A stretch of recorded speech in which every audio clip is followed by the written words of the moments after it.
She made lots of spaghetti.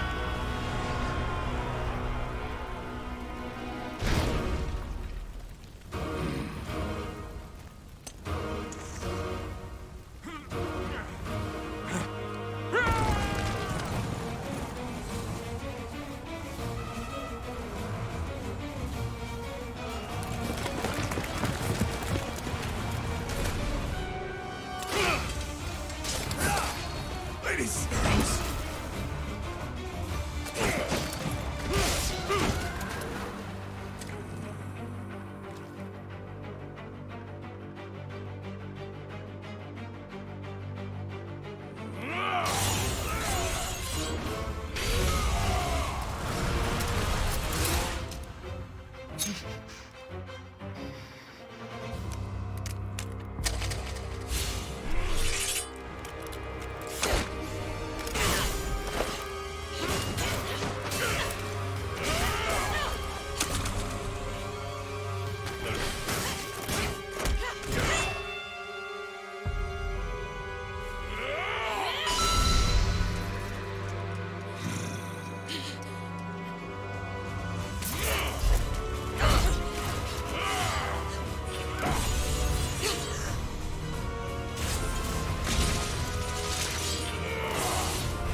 Do you recall the Red Canyon?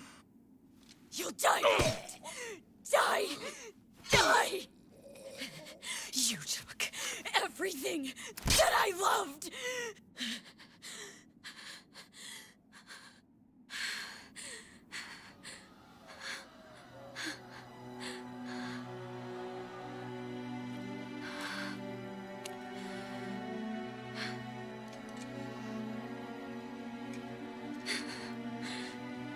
He's gone now, Mother.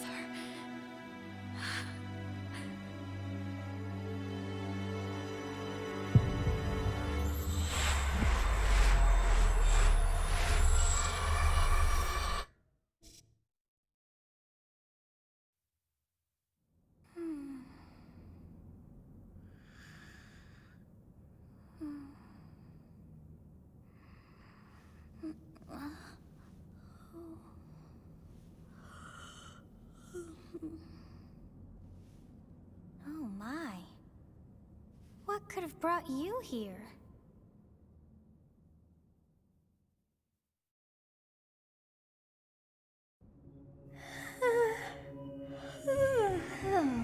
I wonder how you got in here. It is most rude to interrupt a moment of repose. Very rude indeed. Now come to me. I wish to have a look at you.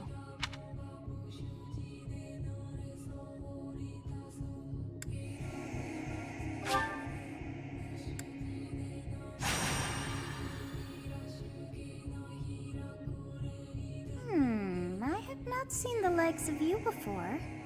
Who are you anyway?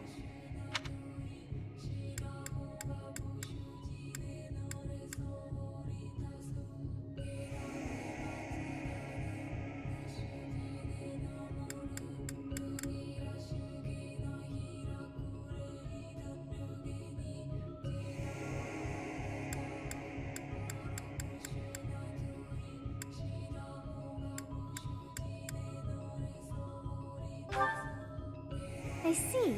Then you must have a name of sorts. Go on.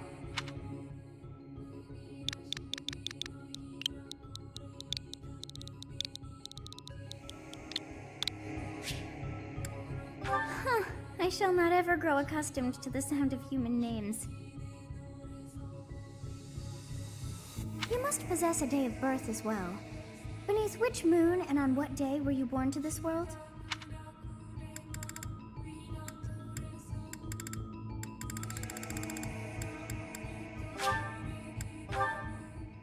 Well, wonders never cease.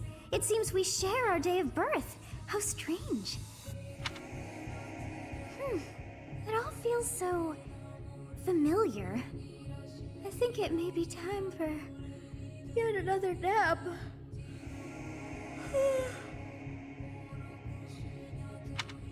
It is almost time to begin.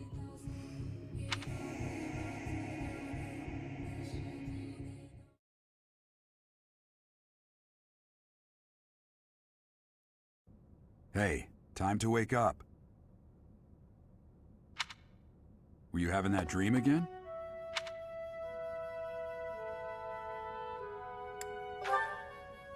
You've described her to me before. I don't think I've ever met anyone like that. In any case, just put that out of your mind for now. The battlefield is no place for idle thoughts. Risking your life is part of the job for mercenaries like us. Letting your mind wander is a sure way to get yourself killed. Okay, time to get moving. Our next job is in the kingdom. I told you before, it's far from here, so we'll need to leave at dawn. Oh, good grief. Everyone is already waiting for us outside. Gerald, sir, sorry to barge in, but your presence is needed. What's happened? Please forgive our intrusion. We wouldn't bother you were the situation not dire.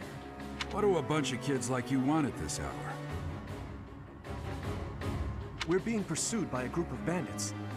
I can only hope that you will be so kind as to lend your support. Bandits? Here? It's true. They attacked us while we were at rest in our camp. We've been separated from our companions and we're outnumbered. They're after our lives, not to mention our gold. I'm impressed you're staying so calm considering the situation. Wait, that uniform. Bandits spotted just outside the village. Damn, there were a lot of them. I guess they followed you all the way here. We can't abandon this village now. Come on, let's move. Hope you're ready.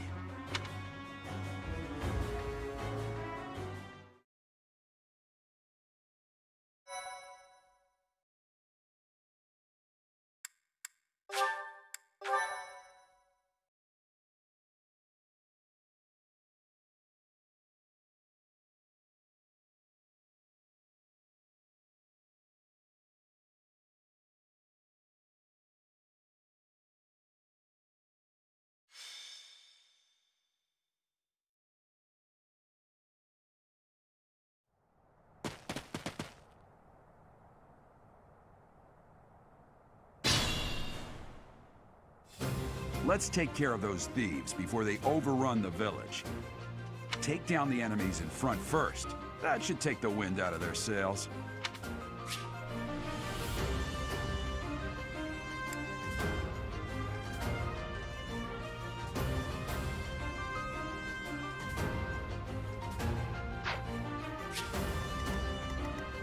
Stay focused.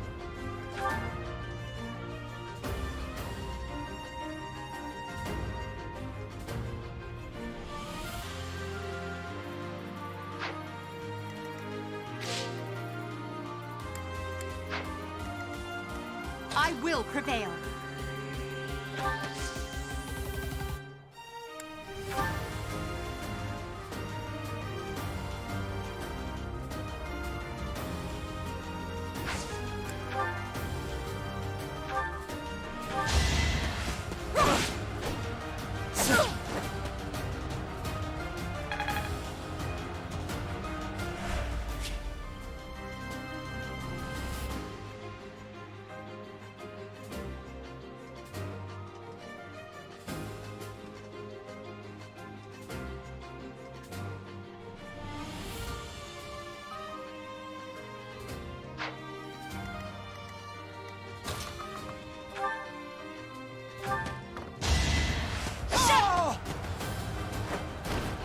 As expected.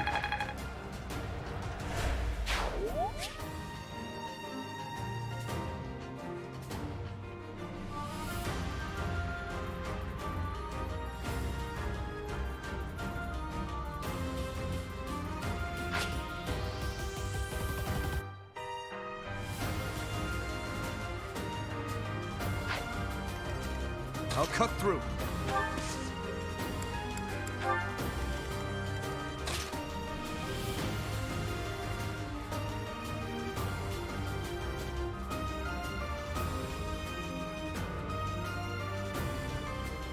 ready and willing.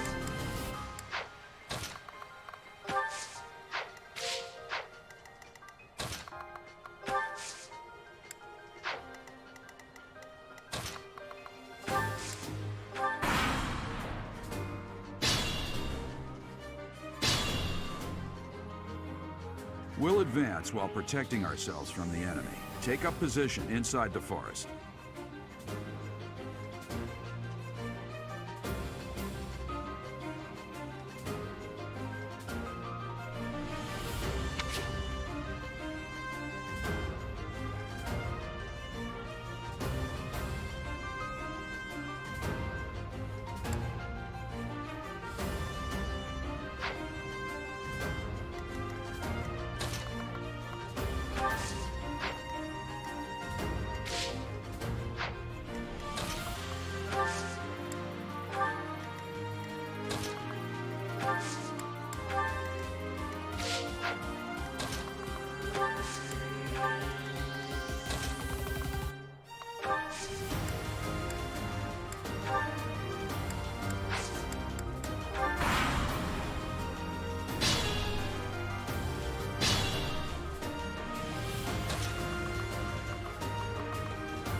Yes, good. If we're in the forest, we can sustain their attacks without losing the advantage.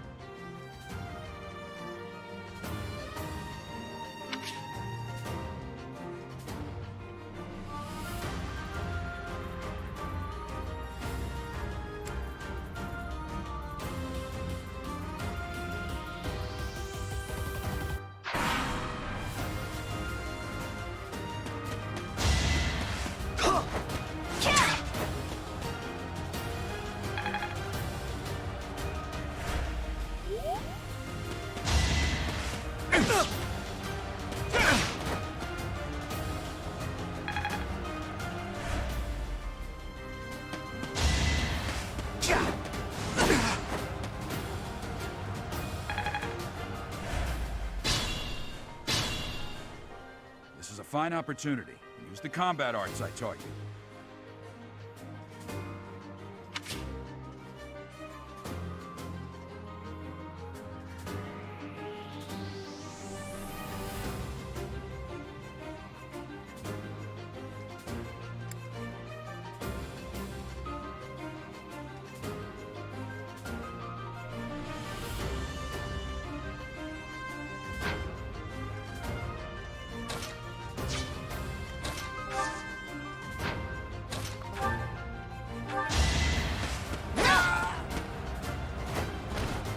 That is that.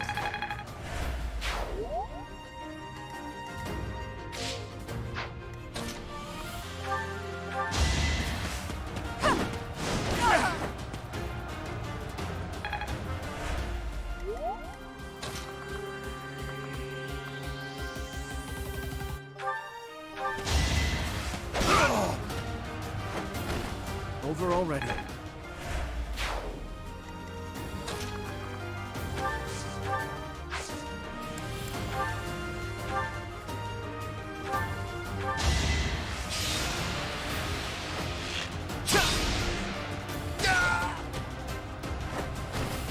That's the golden deer for you.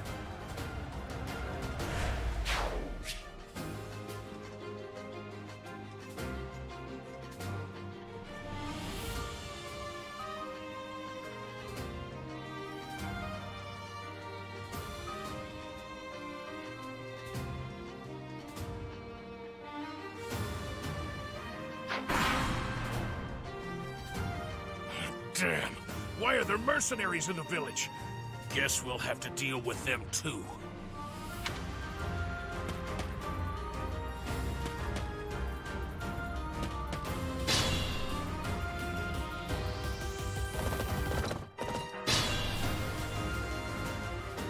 Attack when an ally is nearby, and the enemy will be intimidated, making them easier to hit.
I'm gonna kill you where you stand!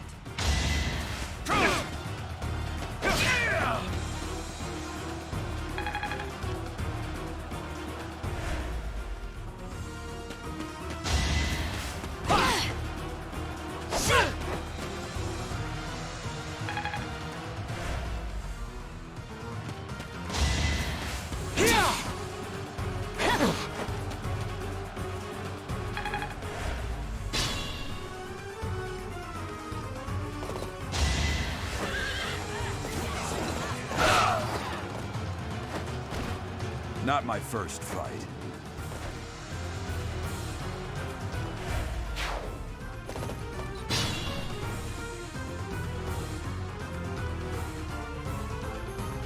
Careful now.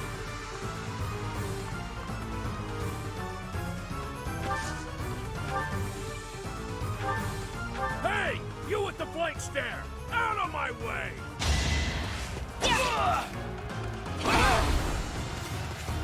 Forgive me, everyone. My battle ends here.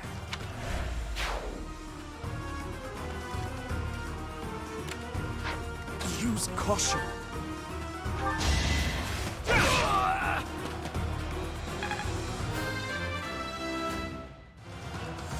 I will get strong.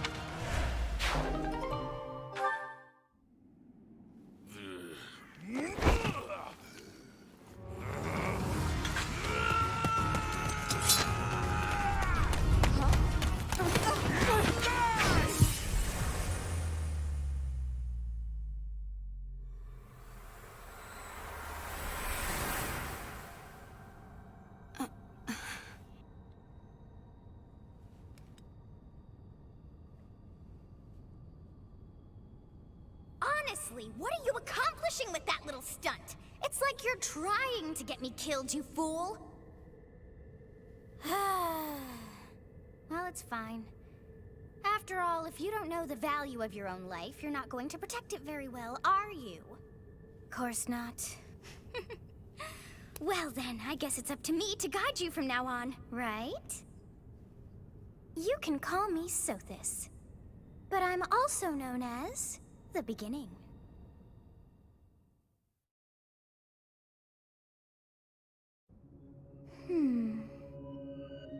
Sothis. Yes, that is it. My name is Sothis, and I am also called the Beginning.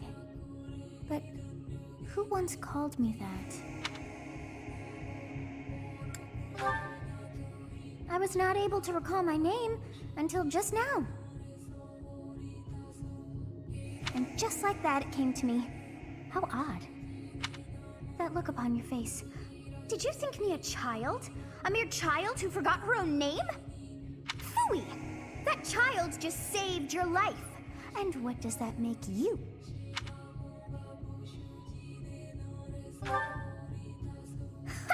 Such arrogance! You look the part, but are you truly an adult? You threw yourself before an axe to save just one young girl. Yet all is well, as I have stalled the flow of time for now. You would have died had I not intervened.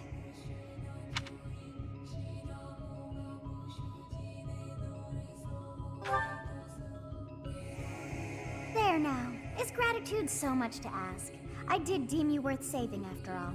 Though it is only momentary, time has stopped. However did I manage that? When time begins again, the axe will tear into your flesh and you will surely meet your end. How rude of you to drag me into this. Now what to do?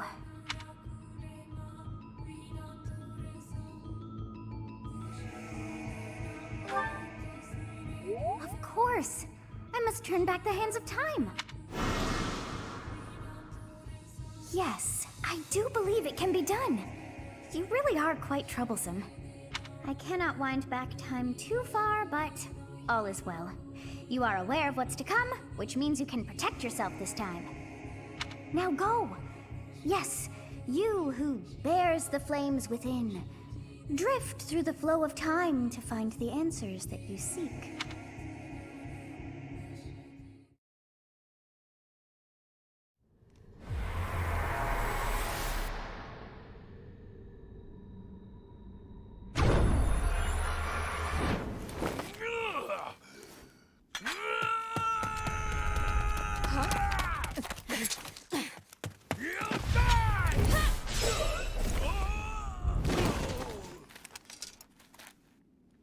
Hey, over here! Huh?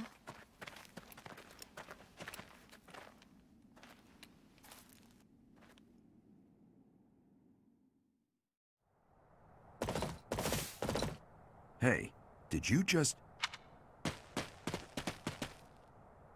The Knights of Seros are here. We'll cut you down for terrorizing our students. Hey, the thieves are running away. Go after them.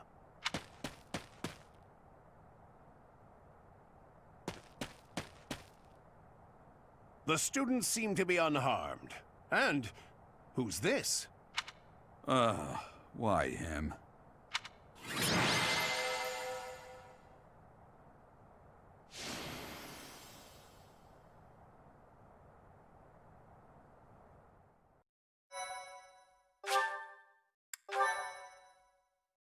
My thank you so much. Captain Gerald? It is you! Goodness, it's been ages! Don't you recognize me? It's Alois, your old right-hand man! Well, that's how I always thought of myself anyway. Oh, it must have been 20 years ago that you went missing without a trace. I always knew you were still alive. You haven't changed a bit, Alois. Just as loud as ever. And drop that captain nonsense. I'm not your captain anymore.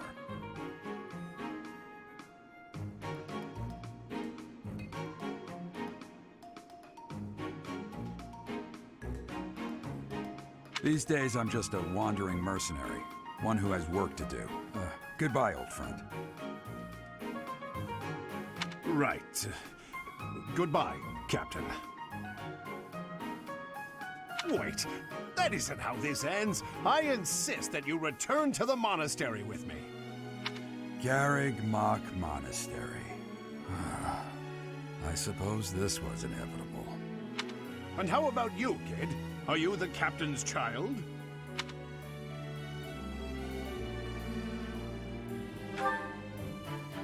Oh, great sense of humor, this one. Clearly cut from the same cloth as the captain. I'd love for you to see the monastery, too. You will join me, won't you?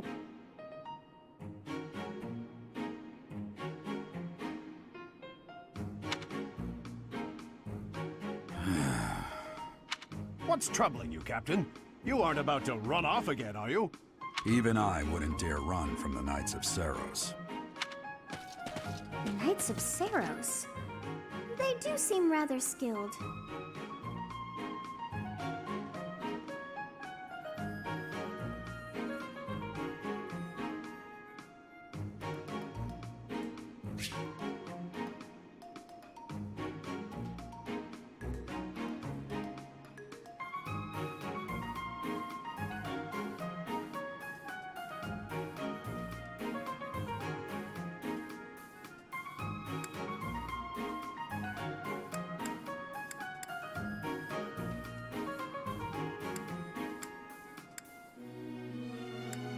Knights of Saros. Even I wouldn't dare run from the Knights of Saros. What's troubling you, Captain? You...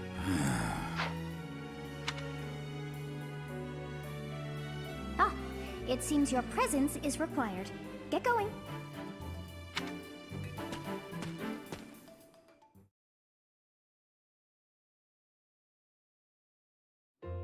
I appreciate your help back there. Your skill is beyond question. You're clearly an experienced mercenary. And your father, that would be Gerald, the Bladebreaker? Former captain of the Knights of Saros, oft praised as the strongest knight to ever live. Have I missed anything? How curious. I'd wager the explanation for that is fascinating indeed. Hey, you are coming with us to the monastery, right? Of course you are. I'd love to bend your ear as we travel. Oh, I should mention that the three of us are students of the Officers' Academy at Garrigmach Monastery.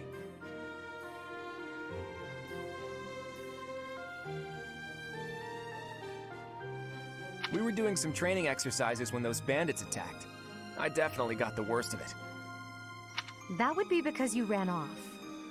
Too true. I was the first to make a strategic retreat. Everything would have worked out if these two hadn't followed me and ruined everything. Because of them, every single one of those bandits chased after us. Utterly ridiculous. Ah, so that's what you were thinking, Claude. And here I thought you were acting as a decoy for the sake of us all. His intentions were as clear as day. You will prove a lacking ruler if you cannot see the truth behind a person's words. You will prove a lacking ruler yourself if you look for deceit behind every word and fail to trust those whom you rely on. Oh, joy. A royal debate between their highnesses.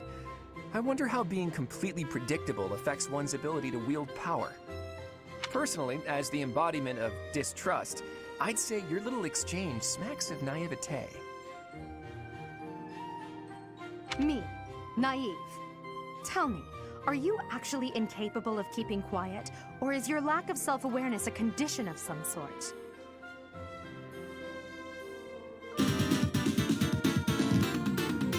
In any case, forgive our digression.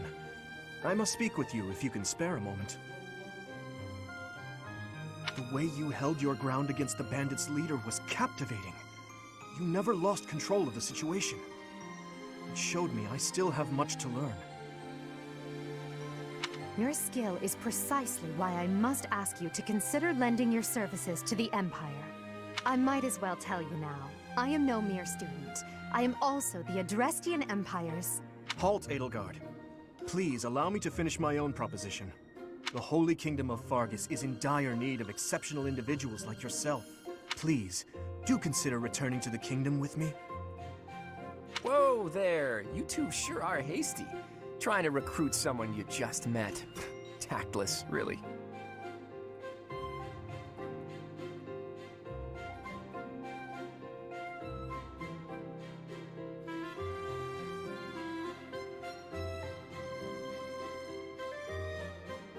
I was personally planning to develop a deep and lasting friendship on our journey back to the monastery before begging for favors.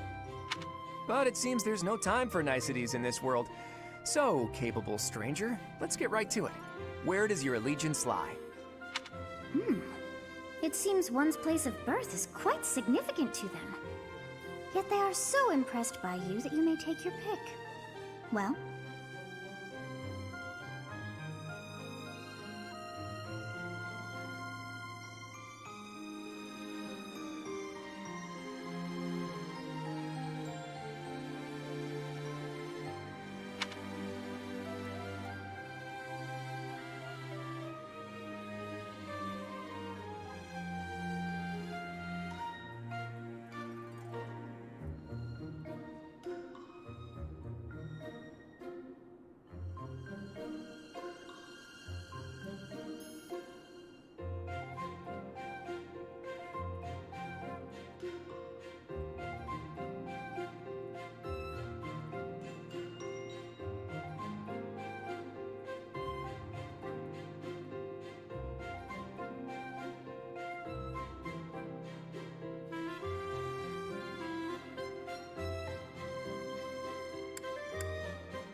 Is that right?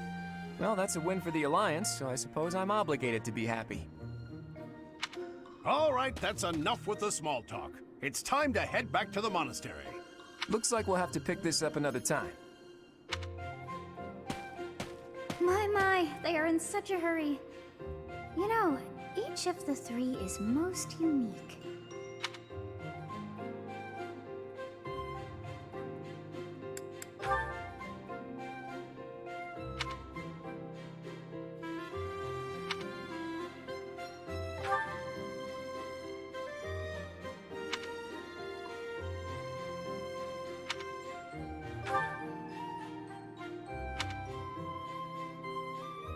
Yes, I thought the same.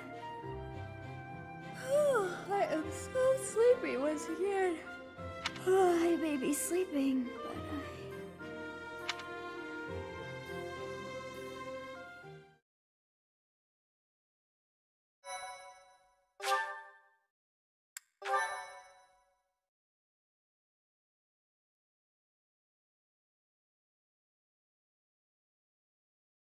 Part 1.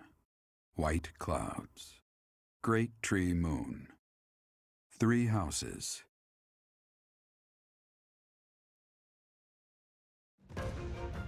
The icy winds of the Agma Mountains have begun to scatter, and the verdant fields once again spring to life across Fodlan, heralding the start of a new year. As they celebrate the dawning year, the people pray that they may realize their full potential, just as a tiny sprout hopes to one day grow into a great tree.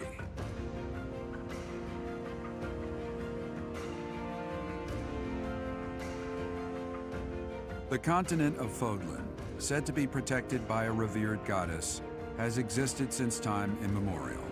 3 ruling powers now control the land. In the south lies a region long held by a more than 1,000-year-old dynasty, the Adrestian Empire.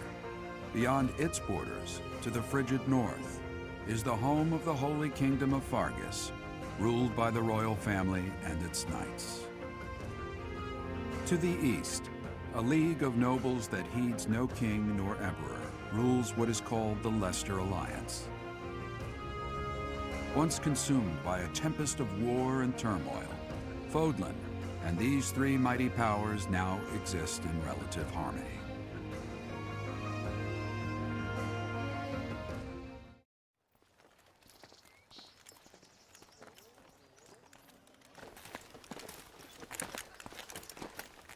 This will be your first time at the monastery. I'd be happy to show you around. It really is Fodlan in a nutshell. The good and the bad. Like it or not, we'll be there soon enough.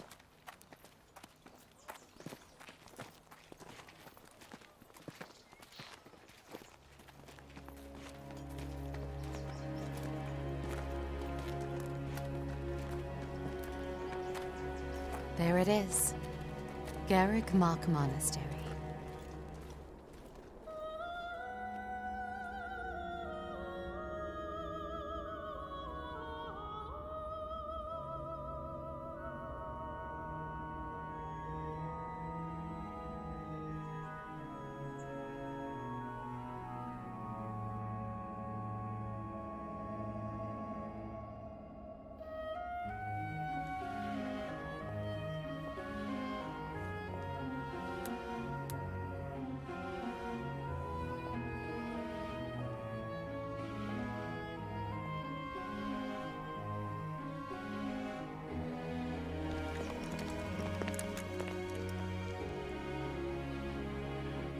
Is here.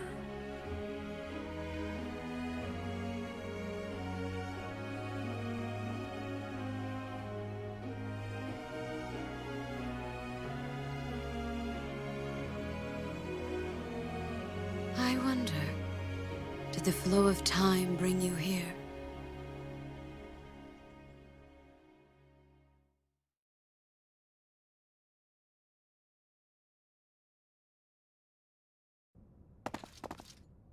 It's been years since I've last set eyes on this place. To be forced to see her now, You saw her in the courtyard earlier, didn't you? The Archbishop, Lady Rhea.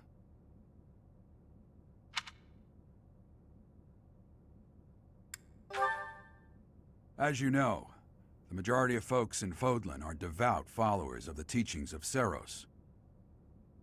The leader of that ridiculously large religious organization is the Archbishop, Lady Rhea. Thank you for your patience, Gerald. My name is Seteth. I am an advisor to the Archbishop. Right. Hello. It has been a long time, Gerald. I wonder, was it the will of the goddess that we have another chance meeting like this? Forgive my silence all these years. Much has happened since we last spoke.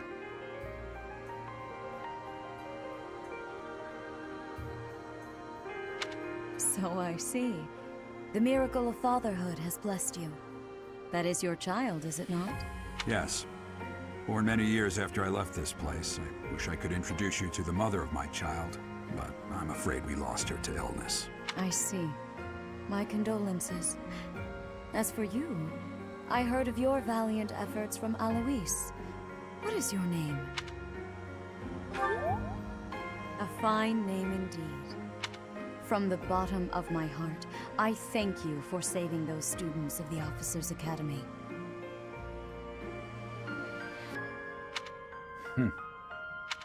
Gerald, you already know what it is I wish to say, do you not? You want me to rejoin the Knights of Seros, don't you? I won't say no, but... Your apprehension stings. I had expected that Alois would have already asked this of you. I must step away for now, but I expect they will desire a word with you soon. Please listen carefully to what they have to say. Until tomorrow, farewell.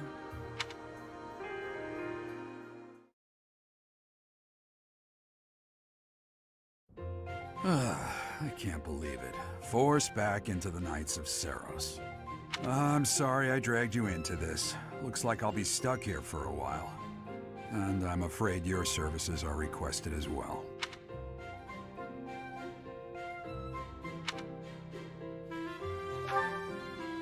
Nothing like that. They want you to teach, by the sound of it. You heard those brats earlier talking about the Officers' Academy, right? Well, the Academy just happens to be short a professor. And apparently that damned Alois went and recommended you to Lady Rhea. So, you must be the new professor. My, how stern and handsome you are. No. I'm not the one you're looking for. You can handle things from here. Good luck. And watch out for Lady Rhea. I don't know what she's thinking making you a professor like this. She may be up to something. Stay on your guard. Oh, it's you then? So young.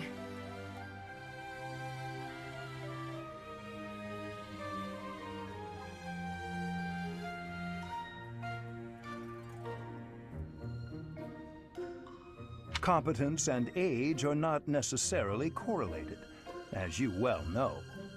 I am Hanneman, a Crest Scholar and Professor at the Officers' Academy. I wonder if you bear a crest of your own. When next you have a moment to spare, I insist that you pay me a visit so we can delve into the subject further. I'm Manuela. I'm a professor, a physician, a songstress, and available. It's nice to meet you.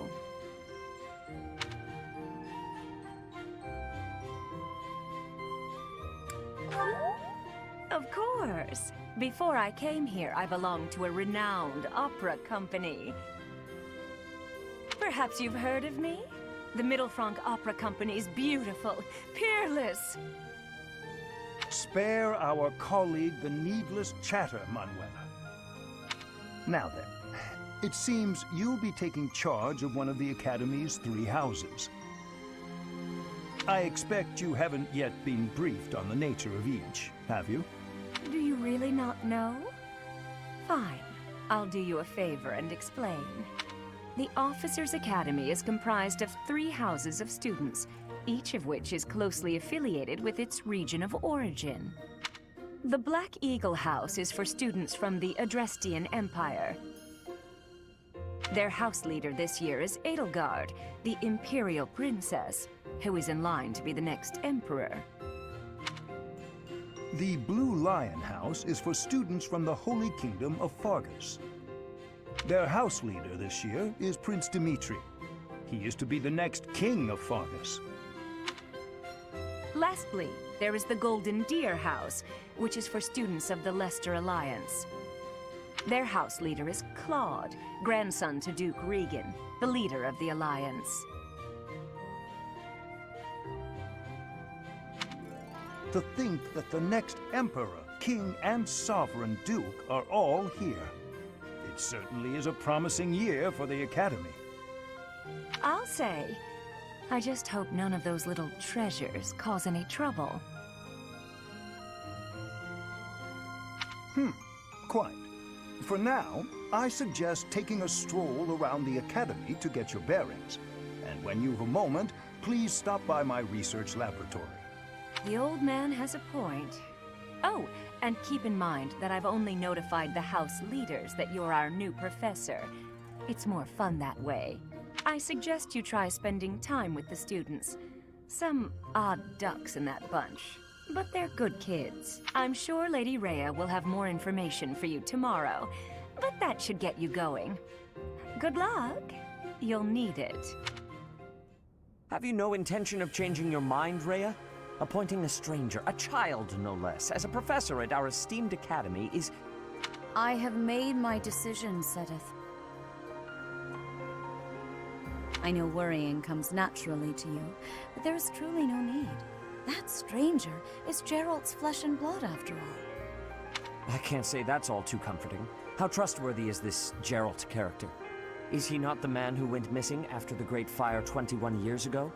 I would remind you that Flayn is now here with us as well. I beg of you, please consider whether this is an unnecessary risk. Sedith, they have my trust. Let that be enough for you as well. More importantly, I have received a report from Shamir. I am increasingly concerned about a matter regarding our suspicious individual. We cannot ignore those who harbor ill will toward the Church, especially if they are frequenting Garrick Mach. Yes, that matter is of great importance as well. I shall continue my investigation.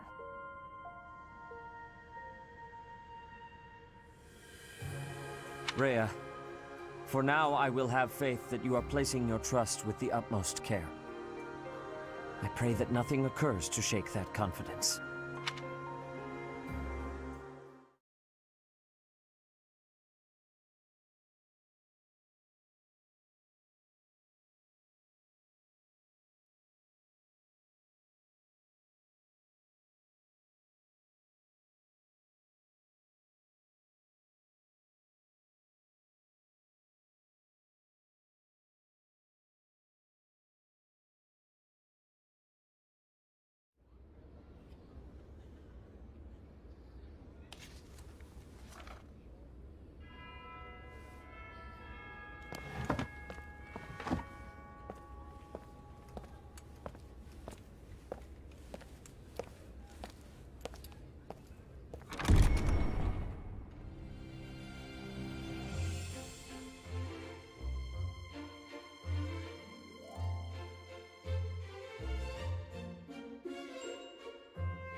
Of course.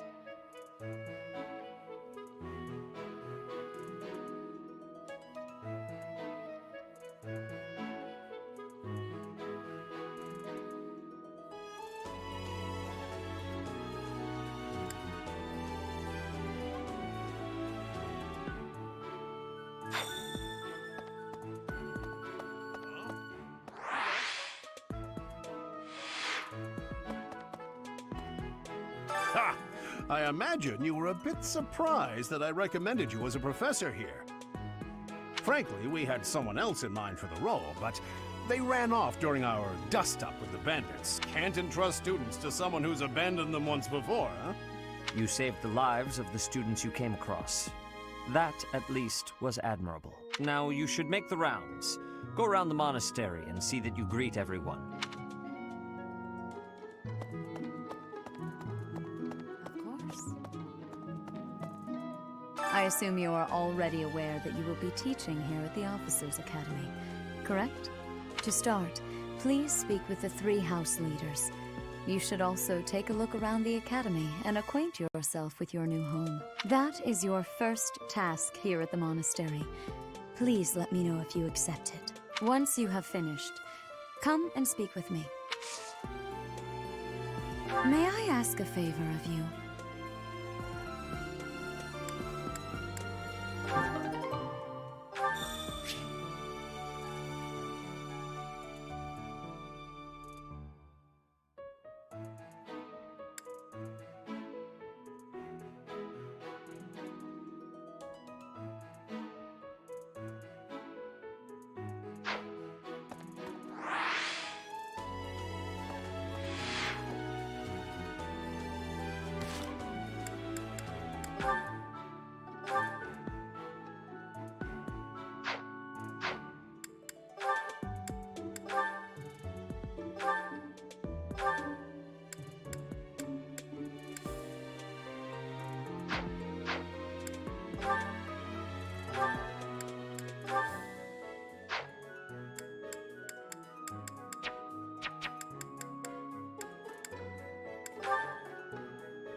Okay?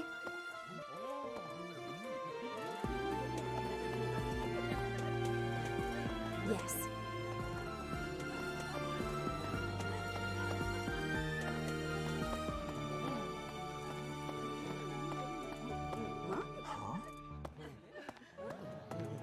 So, you've accepted a teaching position here.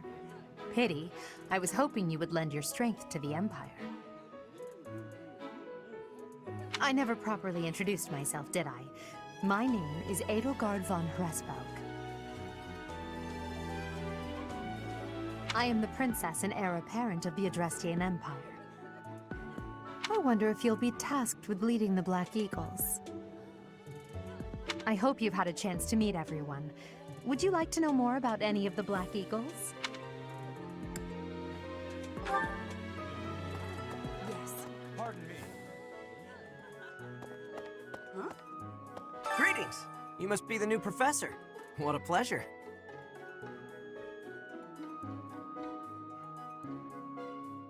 As for me, my job is to stand here at this glorious entrance and leisurely watch over the comings and goings of everyone. Make folks smile, you know? And by that, I mean to vigilantly guard this entrance with my very life. No levity whatsoever. As of now, nothing to report.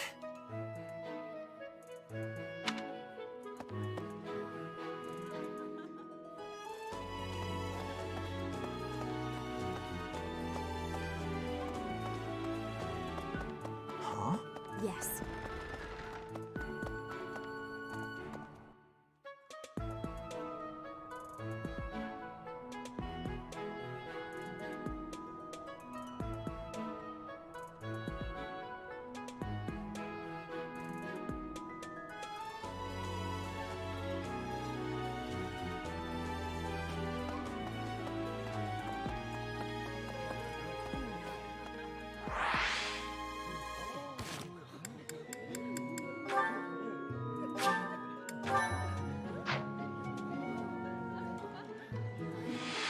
So, I am the I wonder if I hope you've had a chance to meet everyone.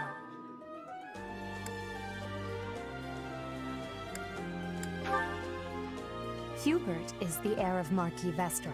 He has served me since I was a child. You may think his blood runs a bit cold, but actually that's rather accurate. Still, if you can get past that, you'll see he's quite astute and reasonable.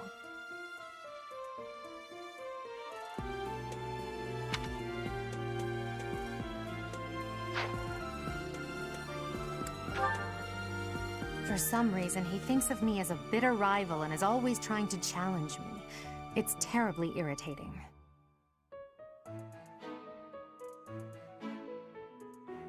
His house is that of Duke Ire, which produces Adrestia's prime ministers. That family is, perhaps, too pleased with its own status.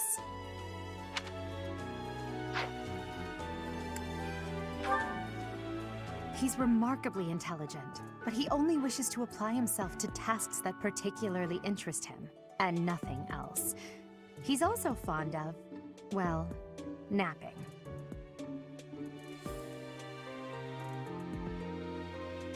If he had any work ethic or sense of duty to speak of, I suppose he would be destined to become an official of the Empire.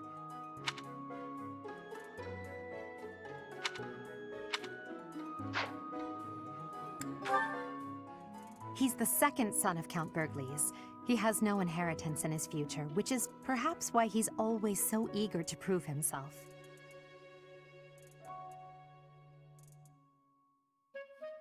He's overly energetic and rushes headfirst into any battle. If he ends up in your care, be sure to keep a close eye on him.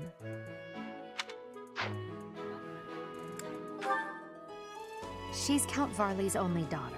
I suppose you could say she's a bit eccentric, but she seems like a gentle soul.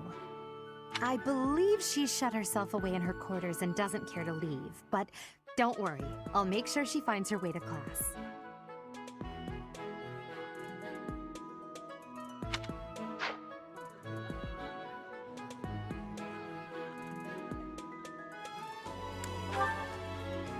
Few commoners have joined the Black Eagle House, but Dorothea is an exception. She's a songstress from a famous opera company in the Empire. I'm not entirely sure what brought her to the Officers' Academy.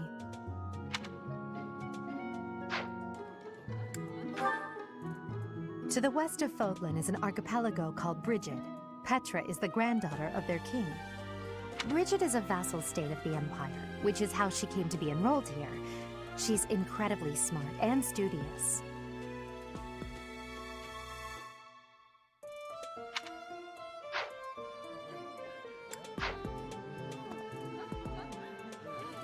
So I hope you've had a chance to meet everyone. Pardon me. What do you think? The Golden Deer House is for students of the Leicester Alliance. Our house leader is heir to the Alliance's leadership, House Regan. We have plenty of other prominent nobles as well.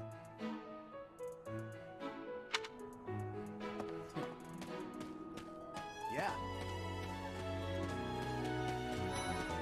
Hello. Please accept my apologies for the other day. You came to our aid, yet I hadn't even the courtesy to properly introduce myself. I am Dimitri Alexandra Blathid, Crown Prince of the Holy Kingdom of Fargus. Of course, at the Academy, I am simply a student. And I've heard word that you are to become a professor here. Delightful news. I still have much to learn, but I'm confident I could benefit greatly from your guidance. In any case, welcome to the monastery. I hear you're investigating the different houses here. Did any of the Blue Lions catch your attention? Dedu was born in Dusker, and has been loyally working in my service for the past 4 years. He's rather taciturn, but once you get to know him, you'll see he's a kind and good-natured young man.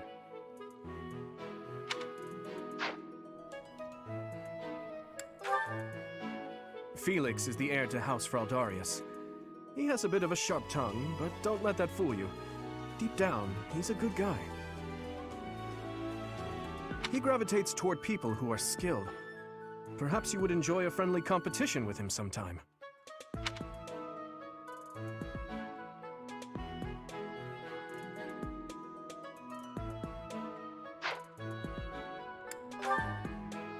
He's the adoptive son of Lord Lenato of Castle Gaspar, but I hear he was born a commoner.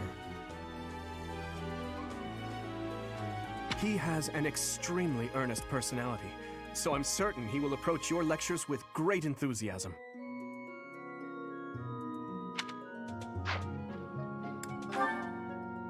Sylvain is the heir to House Gautier.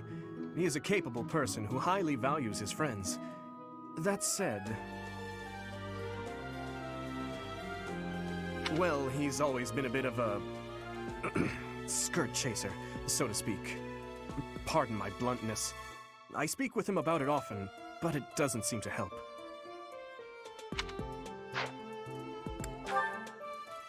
I hear she was born to imperial nobility, but a twist of fate brought her to the kingdom.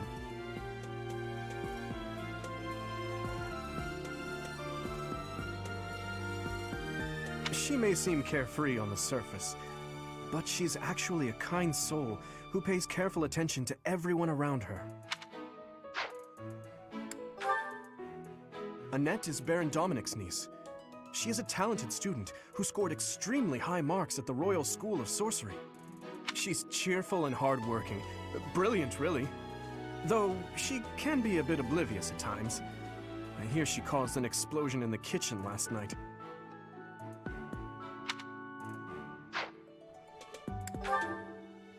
Ingrid is Count Galatia's daughter. She is also a childhood friend of Felix, Sylvain, and myself. She is diligent, industrious, and principled. In truth, she is more knightly than most knights you will ever meet.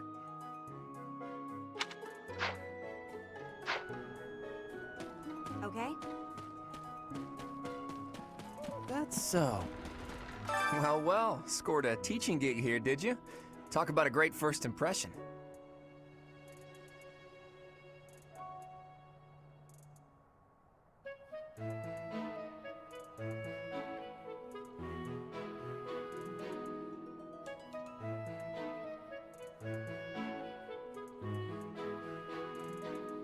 I guess that means I'd better introduce myself properly. I'm Claude von Regan. I'm from the ruling house of the Leicester Alliance, but don't worry too much about all that madness. I'm guessing you don't know which class you'll be teaching yet, do you? I bet you'd like ours. We're not as difficult as the other two. Have you met the folks from the Golden Deer House yet? Care to know more about anyone? He's the heir of Gloucester territory. If you haven't already picked up on it, he's a bit arrogant and fancies himself a ladies' man. That said, he comes from a merchant family, but his parents died in an accident. Seems like he's had a rough life. Despite all that, he's just about the most cheerful guy you'll ever meet. His passions are training, eating, and actually that's about it.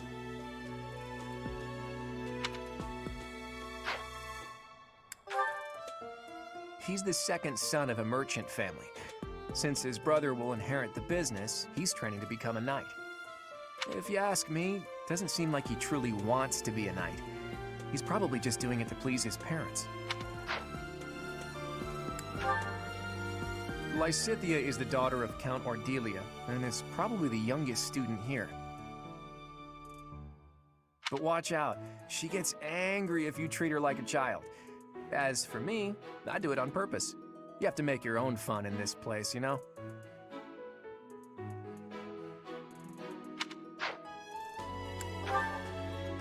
Marianne is Margrave Edmund's daughter, and that's pretty much all I know about her. She doesn't interact much with other students, so I wouldn't be surprised if a lot of folks here have never even heard her speak. Hilda is the only daughter of Duke Goneril. It seems her father and brother coddle her quite a bit. If you look up lazy in the dictionary, her picture won't be there because she never got around to submitting it. Not too unusual for a noble, I guess.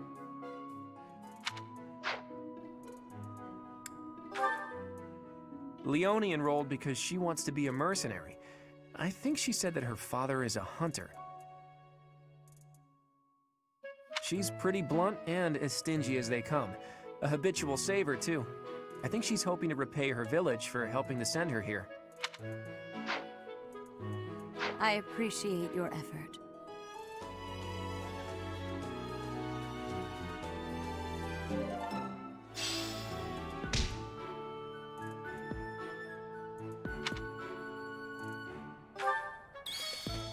What do you think? Hi, what do you think? Hey, are you that mercenary? Everyone's been talking about you. I'm Hilda Valentine Goneril, and her name is... Marianne van Edmund. Are you joining the Knights of Saros or something? Well, I look forward to seeing more of you.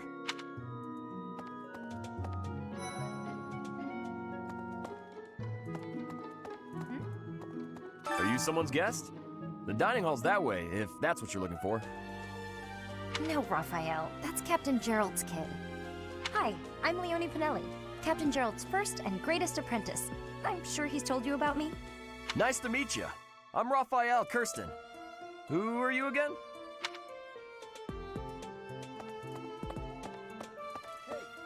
Ah, you must be that renowned mercenary. Perhaps you'd like to join me for a cup of tea sometime. My name is Lawrence Hellman Gloucester. You will want to remember it.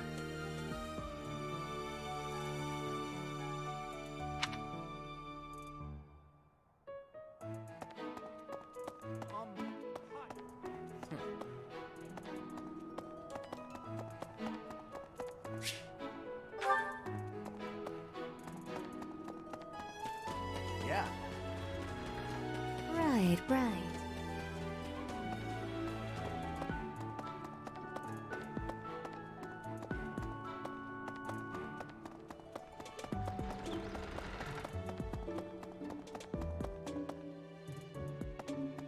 A moment, please. Ah. You there? Yes.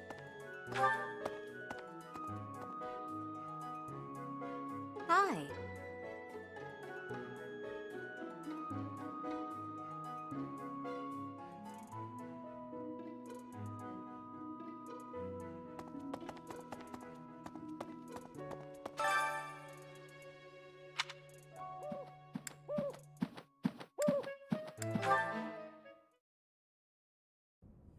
How are you enjoying your time at the Academy thus far?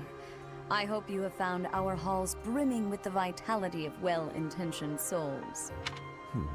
I suppose it is time for you to take charge of one of our 3 houses of students. I must note that I am personally against entrusting someone as lacking in trackable history as yourself with such a task. But it is as the Archbishop desires. The black eagles, the blue lions, and the golden deer. All so different. I hope you've made it a point to get to know each of them. Since you are new here, we have decided to allow you first pick. Manuela and I will take charge of the remaining 2 houses.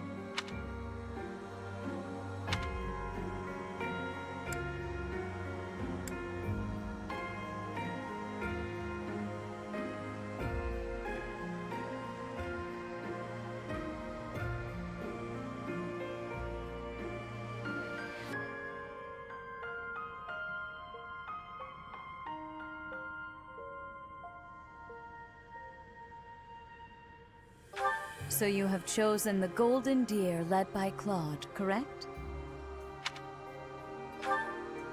Your heart has made its choice, then. All I ask is that you guide these open minds with virtue, care, and sincerity. They are all promising youths who bear the weight of Fodlan's future upon their shoulders. I hope you appreciate what an honor it is to lead them. Brother? Oh! I am so sincerely sorry. I did not mean to interrupt. I'm in the middle of something, Flane. Is it urgent? No, it's nothing. More importantly, who is this? This is our newest professor at the Academy. Oh my! A new addition to the Officers' Academy! I am so very pleased to meet you, Professor. I am Sedith's little sister, Flame. I am so happy to make your acquaintance. Let us focus on the topic at hand. There is something you should be aware of. In a few days' time, there will be a mock battle between the 3 houses, intended to gauge the current progress of the students. We will be using this battle as an opportunity to ascertain your own abilities as well. Please do not disappoint the Archbishop. That is all.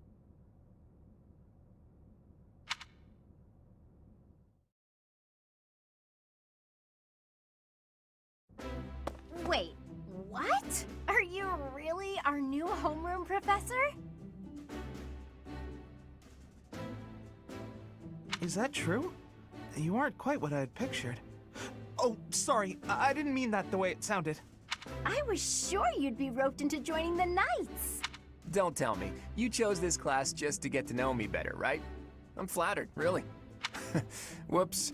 Now that you're our professor, maybe I should choose my words more carefully.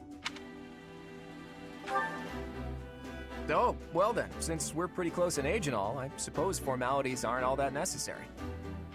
One must truly marvel at the exceptionality of this appointment. Becoming a teacher to students almost the same age as yourself. How unusual. I've heard you are a skilled mercenary, but I cannot shake my discomfort at your new position. Are you really as strong as they say? Let's see your biceps. I bet I packed on more muscle than you. I doubt that. Apparently our new professor was personally recommended by Alois, one of the Knights. As far as skill goes, I saw it with my own eyes. What's more, Teach here is the child of the most renowned former captain of the Knights of Seiros. I heard. There's no way a child of the captain isn't worthy.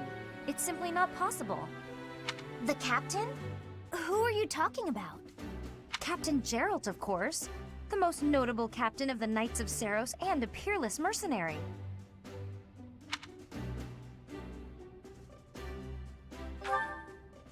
Huh. It doesn't matter what you think of him. Captain Geralt deserves nothing but respect.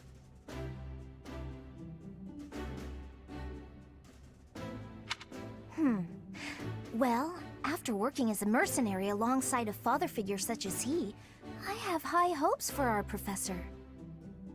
Just because someone is special doesn't mean their children are special too, Lysithia. Assuming that a child is going to be exceptional just because of their lineage is a bad idea. Don't you agree, Marianne? Huh? Oh, yes, I suppose so. Well, we can find out for ourselves in battle. I can't wait to see what tactics you've learned from the captain. A battle?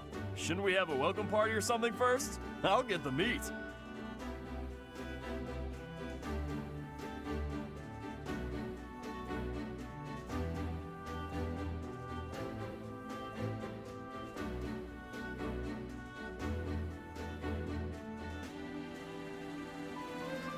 How savage. I propose a nice conversation over tea instead. I am more than willing to procure some high-quality leaves. Tea? You can't get to know someone over tea. If there's no meat involved, it's not a party. Your common sensibilities are grating to my noble ears. Please quiet yourself. Sorry for the bickering, Teach. As you can see, the Golden Deer House is a rowdy bunch. We're not especially unified. You'll find nobles and commoners alike here. Those who are dedicated to their studies alongside slackers.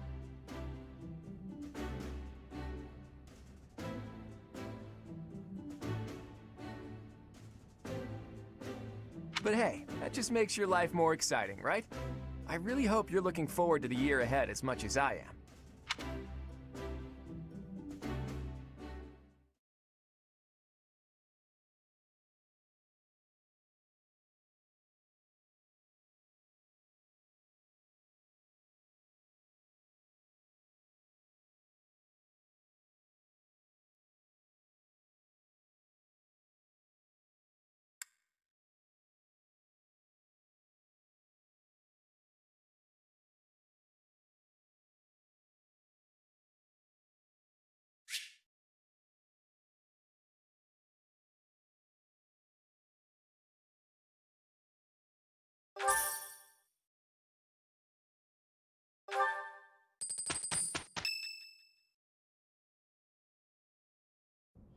Say, while you're here, I'd like to use this device I designed to determine whether the power of a crest resides within you. Won't hurt a bit. Promise.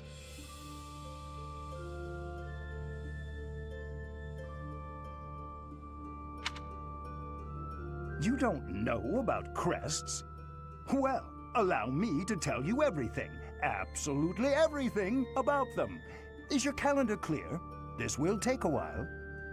Crests are a fascinating topic, but before one can dive deeply into said topic, one must first understand what crests are. They are power incarnate. They are said to have been bestowed upon humans by the goddess countless ages ago. They exist within the flesh and are passed down through bloodlines. Those who carry crests may excel at magic, display exceptional strength, or any number of boons. Each crest has its own power, the nature of which is beyond mortal understanding. For now. I suspect as much, yes. But we won't know for sure unless I look into the matter. As I said, crests are passed down through the blood. However, just because someone carries a crest does not necessarily mean their descendants will inherit it as well.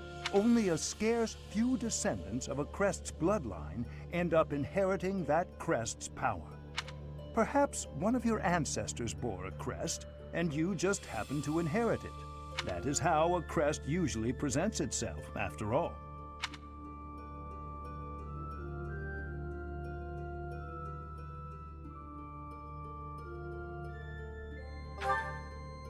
Yes, of course. I'll get to the bottom of it straight away. Now then, please go ahead and hold out your arm over this device here. What is this? A pattern I've never seen before. Is it possible an as yet undiscovered crest has been detected? To think, there are still crests out there that even I am unaware of. How thrilling! Pardon my unrestrained jubilation. I have much to consider. You may leave now. I have more research to do in regard to this crest. Yes, so very much more research. But for now, your work here is done. What could this line here be indicating? Perhaps it represents a lack of symmetry. Or perhaps, what in the world? Oh, I see. It may be connected to that, but to a greater degree than usual.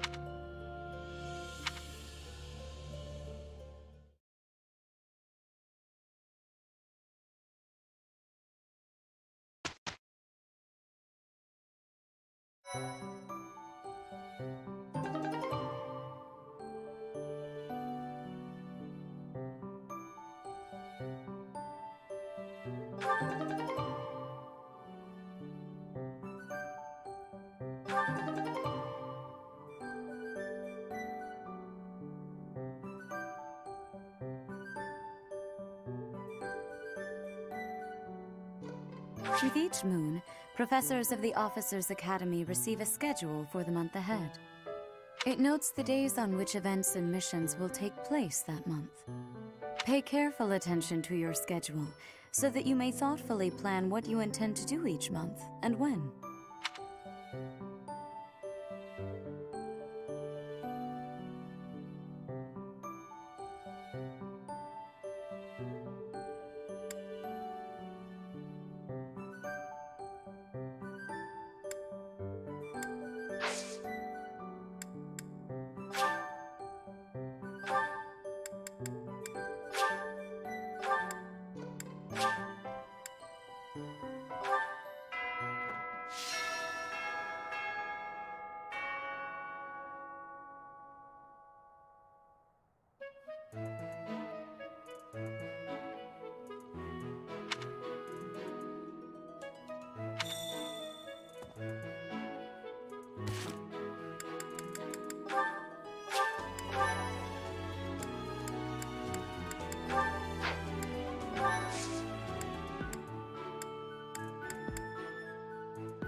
These are the students' quarters. To better help you supervise them, you also have a room here. Your room is here at the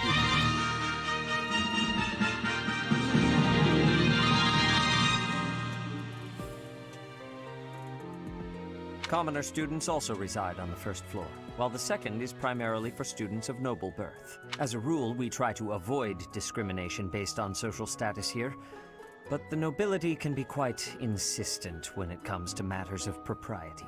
Speaking of, it would be best for you to avoid improper conduct. I expect you to set a good example for the students.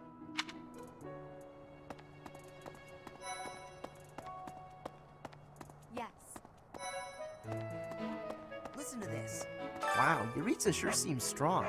I kind of thought he was going to be the new professor assigned to our class. After that teacher ran away during our outdoor training, I figured Yuritsa was a natural replacement. I was surprised when you were suddenly appointed professor instead. I don't think I could hold my own against Yuritsa in battle. Well, I could probably take you, though. You really think so? With enough training, I'm sure I'll beat you someday.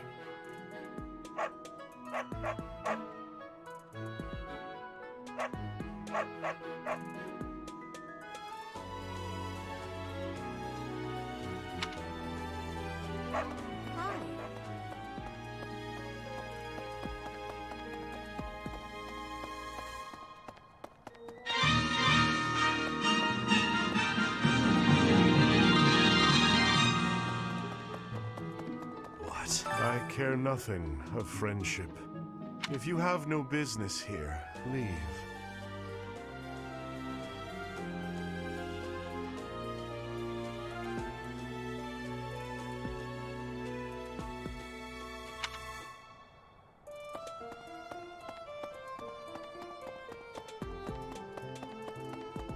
Professor!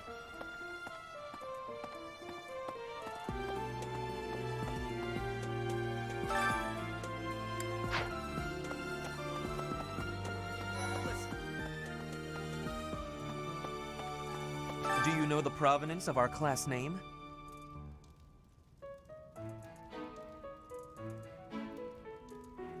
The eagle. That refers to the twin-headed eagle on the Adrestian Empire's coat of arms.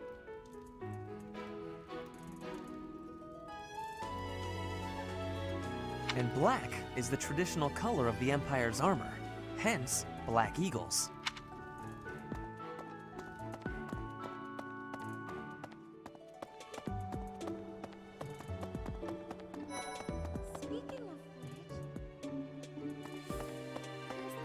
The Blue Lion House derived its name from the honorary title of the first king of Fargus. Lug, the king of lions, wore brilliantly blue garments. His chivalric exploits are recorded in multiple legends. The library holds various historical accounts regarding him and the Blue Lions. If you find time, you should read them. They're filled with insights. Right. Before I came to the Officers' Academy, I attended a school of magic in the Kingdom capital.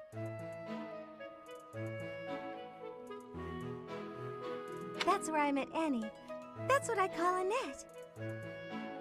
Oh, I guess Lawrence was at the School of Magic too. But Annie was always just so nice to me, even though I was older. She's my best friend in the world.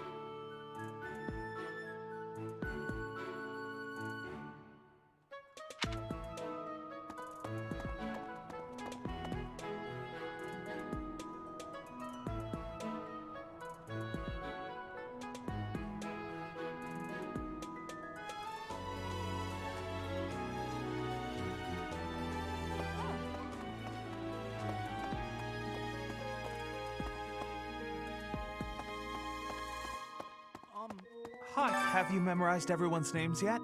I'm Ignatz, in case you forgot. I'm looking forward to learning from you. Our house is that of the Golden Deer. Do you know the significance of that name, Professor?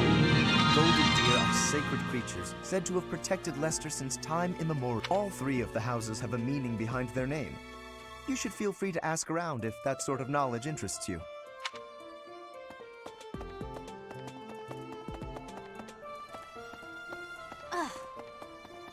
Hey there. Indeed.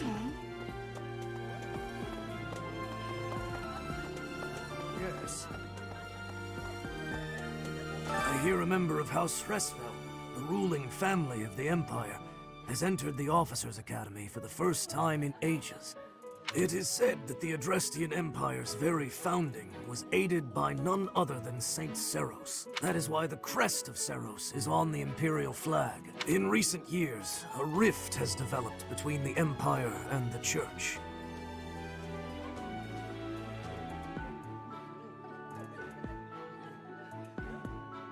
Let us hope this will be a good opportunity for both parties to reforge their close relationship of years past.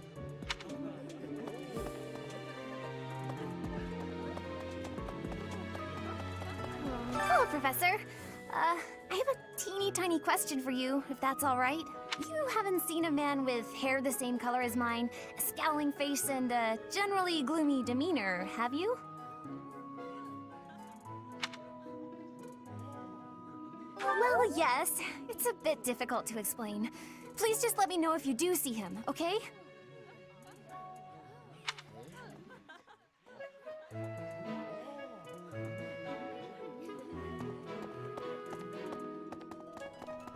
Professor!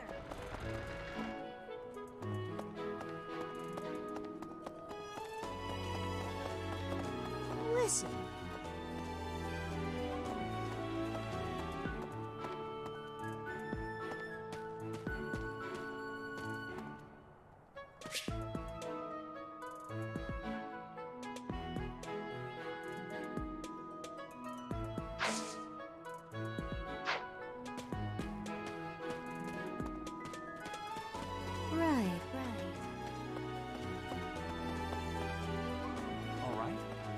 Greetings, Professor. Nothing to report.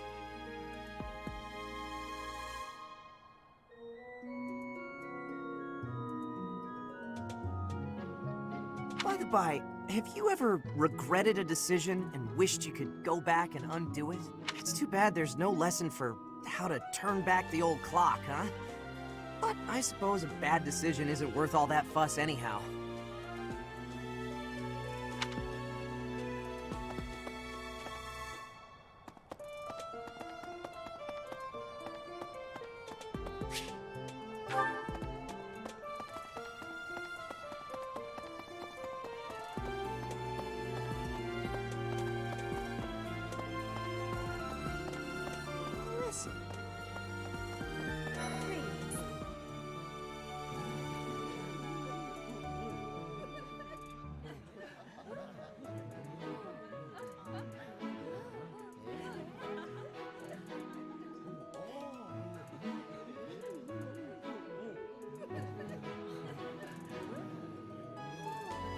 Here at the monastery, I have had many great learnings from many great people.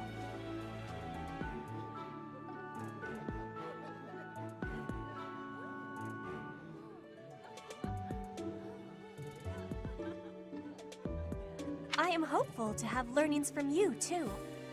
As forever, I will do my best trying.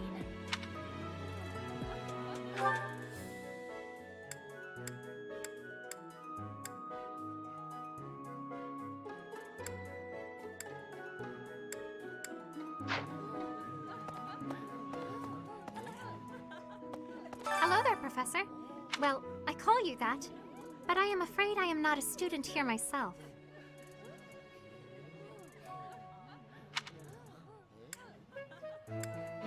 Should the opportunity arise, I would love to become a student and begin my studies in earnest. The monastery is kind enough to provide a sanctuary for my brother and I. He's the only family I have.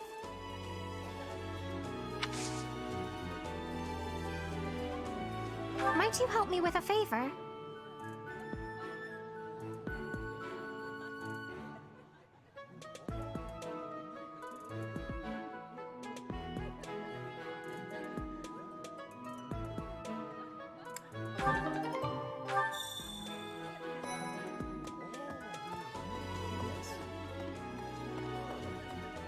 I'm busy.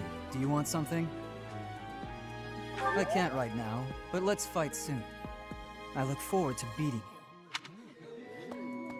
you. Ugh, I really need to eat. I can't hold out until the next meal. Why can't the dining hall stay open all the time? I need to keep eating if I want to get stronger.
Goddess, I pray to thee.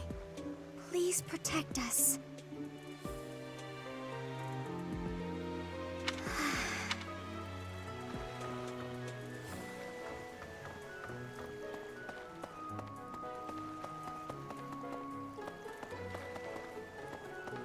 Unbelievable. The Imperial Princess, the Crown Prince, and the heir to the Alliance's leading house. This is one exceptional year, that's for sure. If you're a teacher here, you better watch your step. If anything were to happen to those kids, well, suffice to say that it could harm the reputation of the Church of Seiros, which we've spent almost a millennium establishing.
You have helped me so much.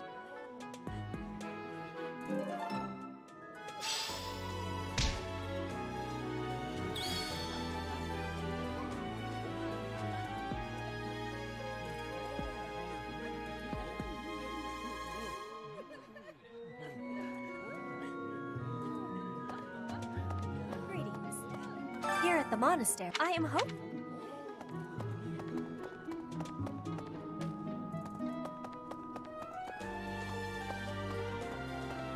Yes.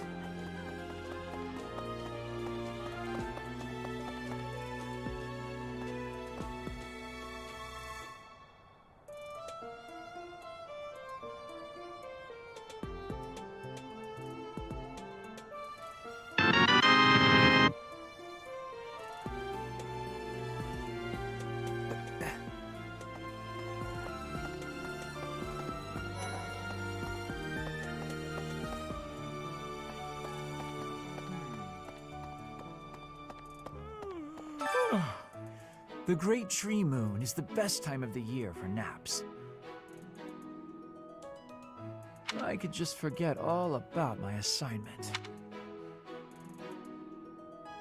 Yeah. Anyway. Oh, did you come to look at the plants too? The greenhouse here is really incredible.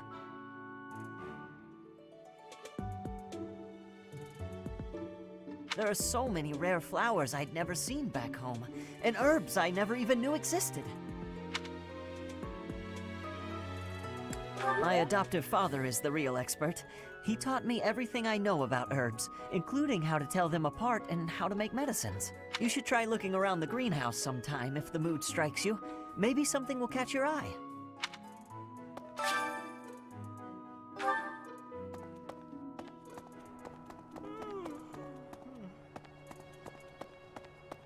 Let's see. I'm a little busy. If you're looking for the greenhouse, it's right there. See it? Looks like a greenhouse. That's it.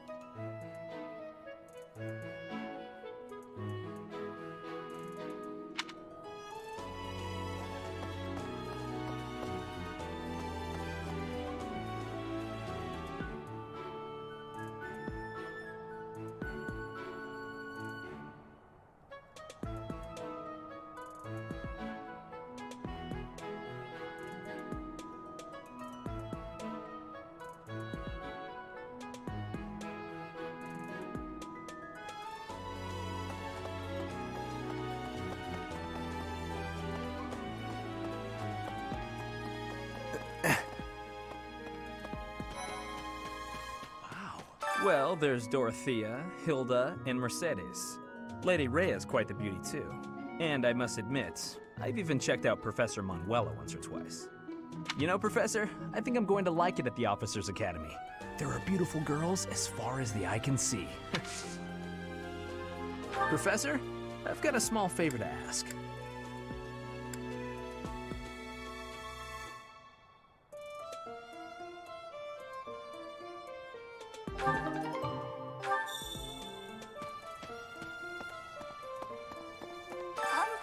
I was just heading back to my room. Bye!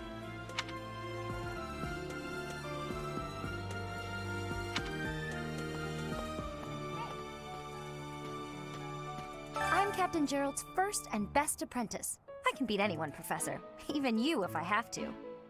It may have been only for a short time, but I learned from the absolute best.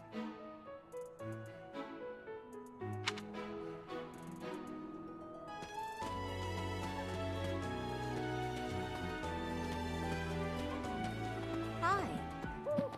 Oh? Did you hear the news, Teach? Looks like we're gonna have a good old mock battle between the houses. The Golden Deer House isn't exactly what you'd call an elite group just yet, so you may want to whip everyone into shape with some extra training. After all, competition is only fun if you win. To that end, I'd better prepare as well. You know, I was researching what it's like to live here long before I even enrolled. Want me to fill you in, Teach? Students and teachers of the Officers Academy are all free to use the facilities within the monastery. That means you can chow down with students at the dining hall or get in some one-on-one sparring at the training grounds. As you explore the monastery, try visiting the various facilities and talking to the people who live here.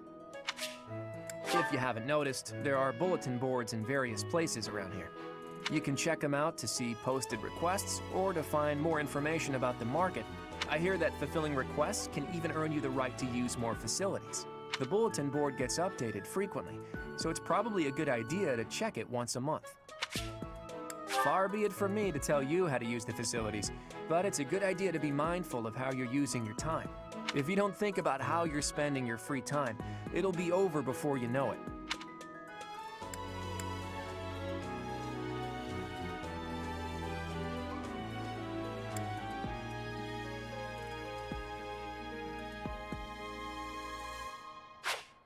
Here at the Officers Academy, even professors are expected to study often to help maintain their strong leadership skills. In other words, students and teachers alike have to strive to grow in every possible field. Here at the Officers, in other words,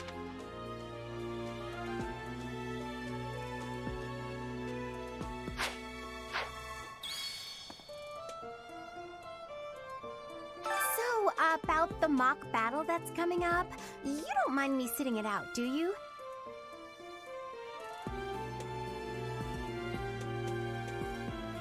As a fragile maiden, I'm useless in battle.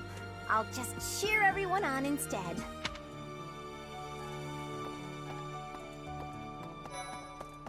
As it were. Let me know when you are hungry. I will make you a quality meal, as thanks for your service to His Highness. I have a request.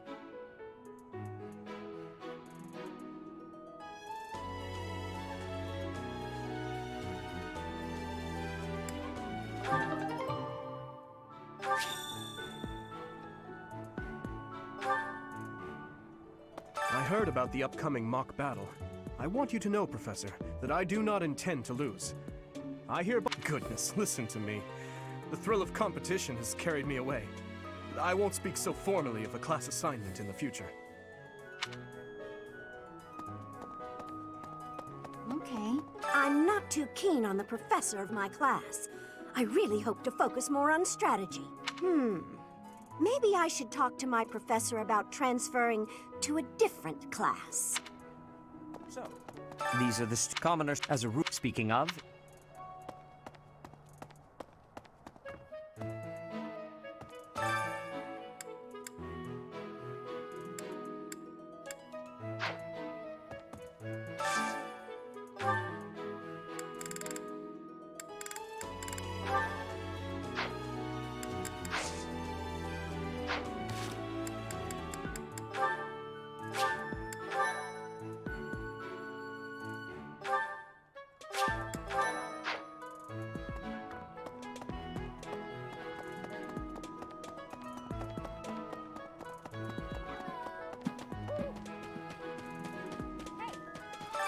It may have been...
My thanks.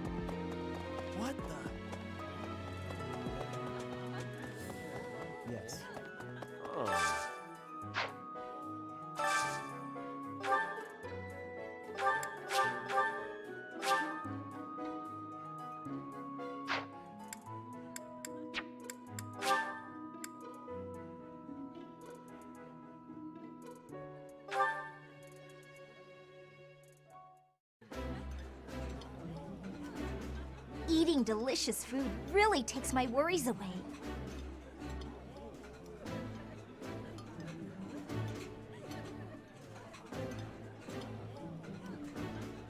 Yummy! Who made this? I'll have to give my compliments to the chef.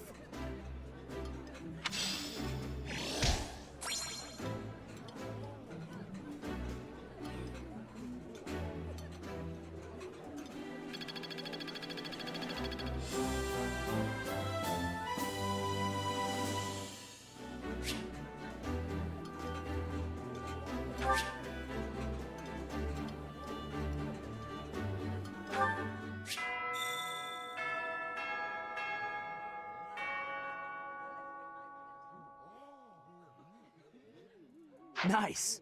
I knew I could count on you.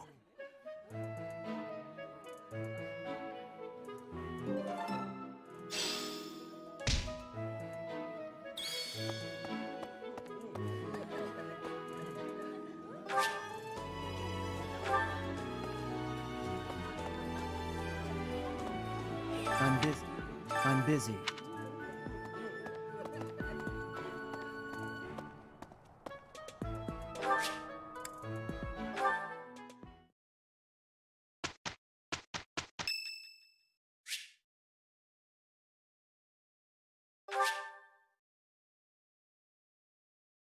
Much appreciated.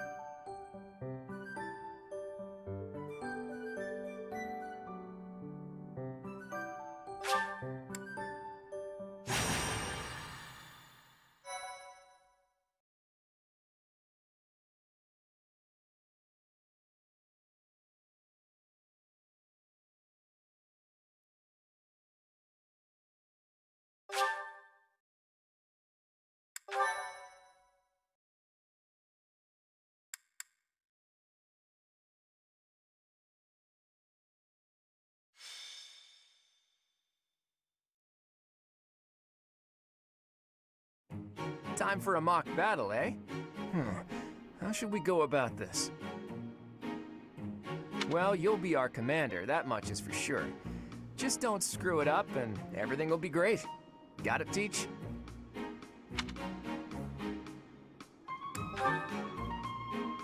Right, I'll do whatever I can to help too. I mean, I'm kind of obligated to. For example, if I add a little something to their food to upset their stomachs... Yeah, wink wink, I read you. You can't officially condone that sort of thing, right? But say, hypothetically speaking, students from the other houses started racing to the infirmary. As far as anyone knows, it could just be a harmless little stomach bug making the rounds. Well, well, what a fascinating conversation you two are having. May we join? Claude, I can't believe you would stoop to such crooked schemes to gain the advantage. Have you no honor? If that was really my scheme, I wouldn't be talking about it out in the open. I'm afraid you'll have to wait until our battle to see what's really in store.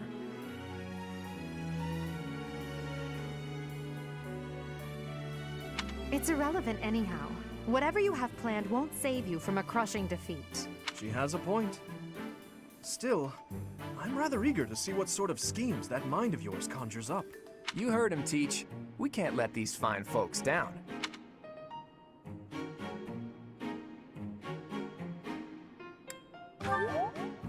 Are you serious, Teach?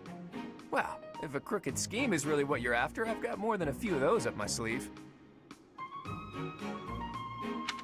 Oh, how precious. Looks like you and the students have become fast friends. While I am pleased that you are taking the initiative to acquaint yourself with the students, I'm afraid it's about time for the faculty strategy meeting. I'm sorry, professors. It's about time I returned to my training anyway. Claude, Edelgard, until we meet again on the battlefield, farewell. I look forward to assessing your abilities. I hope you don't disappoint.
So, this is the stage for the mock battle. The command's all yours, Teach. I'm sure you already understand, but the house that defeats the other two is declared the winner. Incidentally, I'll be overseeing this mock battle, so listen well if you want to win.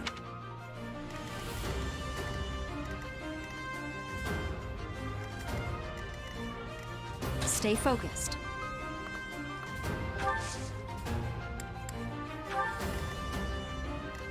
Leave it to me.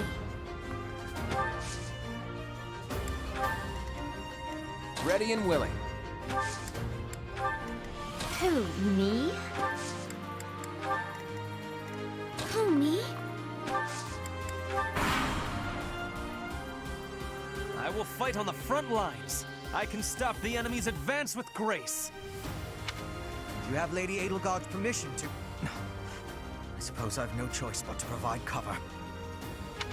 Thank you, Hubert. We are off to a terrible start. Ash, can you move to the front lines? I want to lure the enemy this way. Got it, Your Highness. Leave it to me. Once you finish preparing, make your move. Dedu, Mercedes, keep our enemy occupied until then. I'm on it. Oh my. We'll try our best.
That was nothing!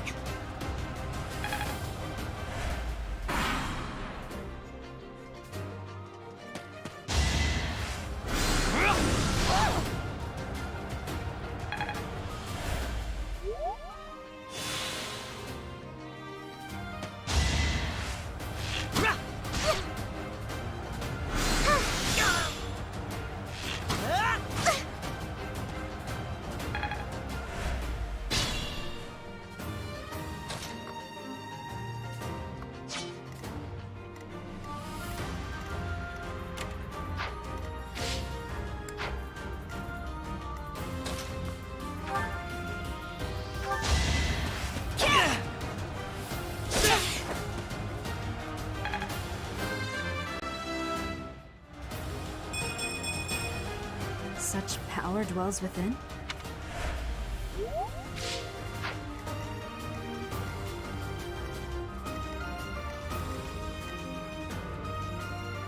I could use a break.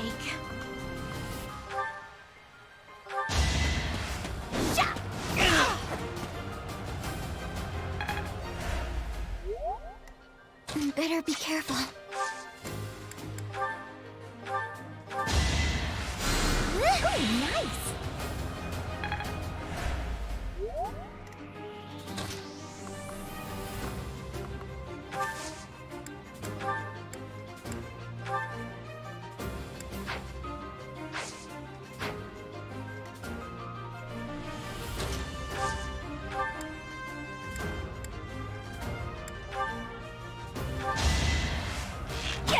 Not so fast!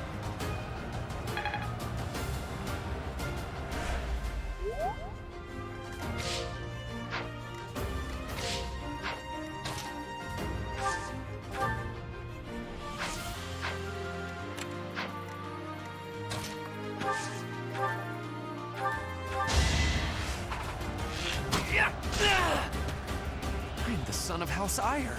How did I fail? I must be sorry, but victory is mine. You are performing as expected, Professor. We will have to face you with our full might.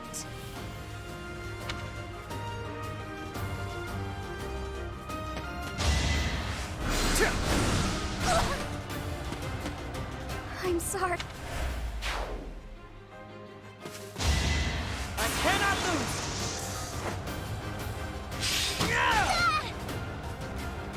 How vexing.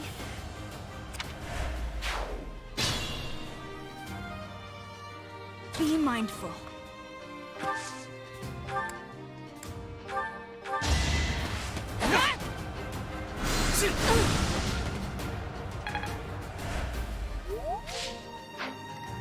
Who, me?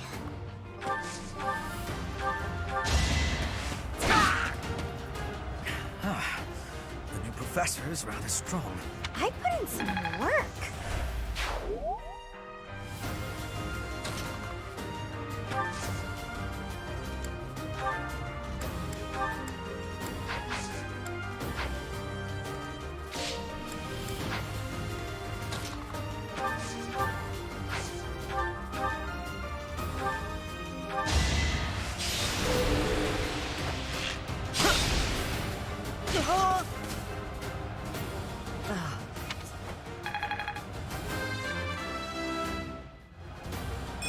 Progress suits me well.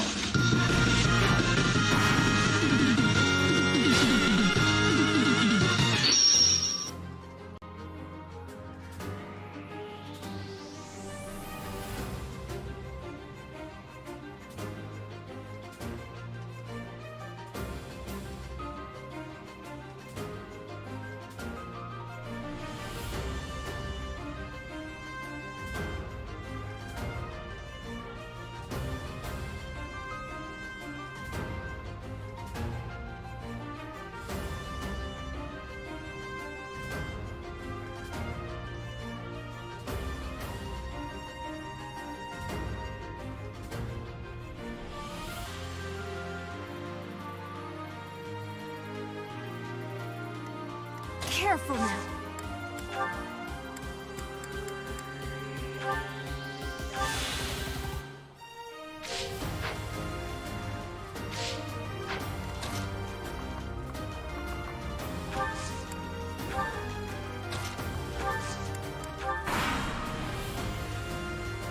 Are you planning on fighting two houses at once?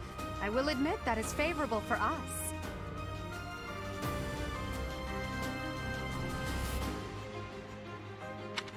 This is a good opportunity for us. Let's forge ahead.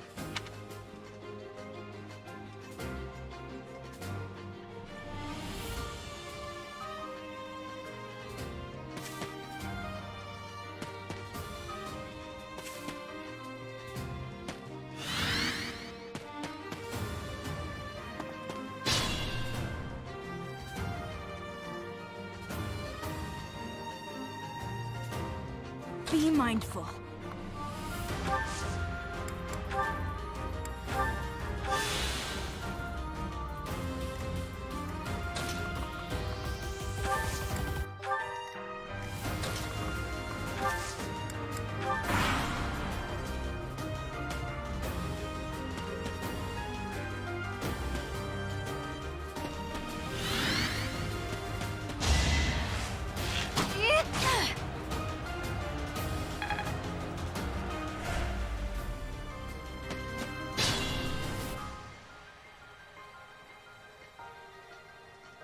Stay focused.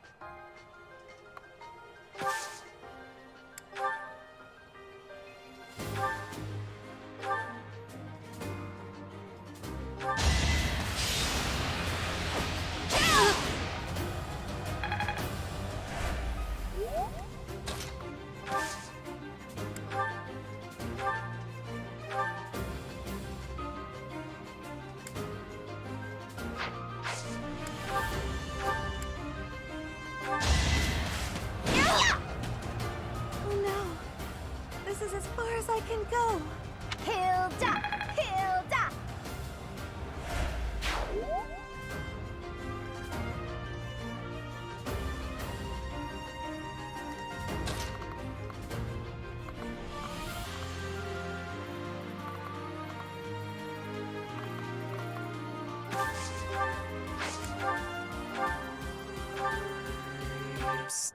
princeliness. You gotta think for Edelgard, right? Come on, fess up, you'll feel better. Claude, please. This is no time for idle banter.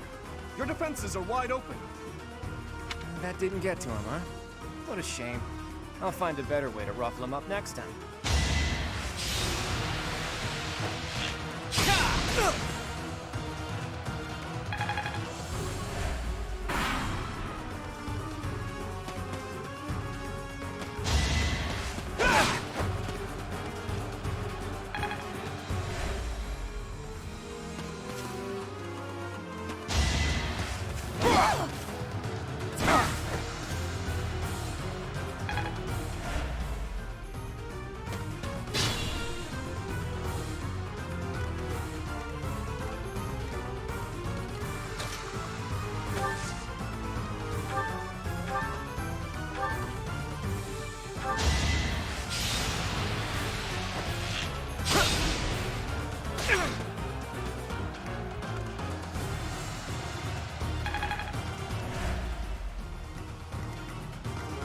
I want to go home.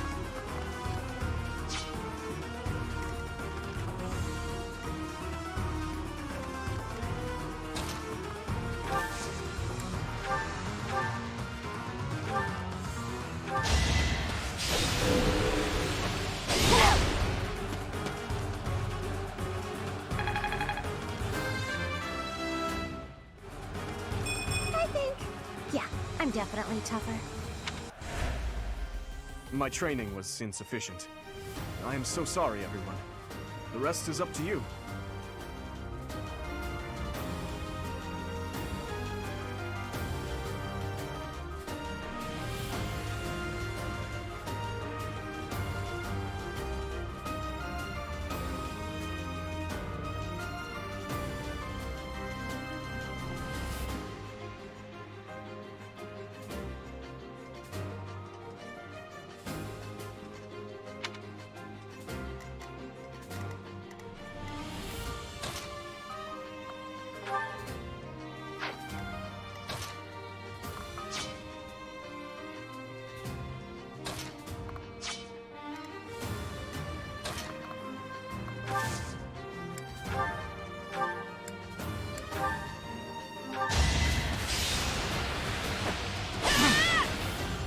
Predictable.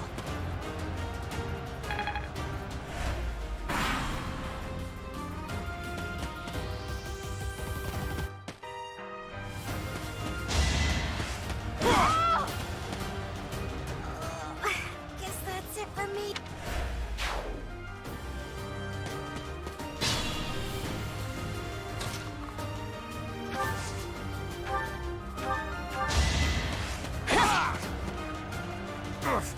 Apologies, Your Highness. I can go no further. Should I have held back?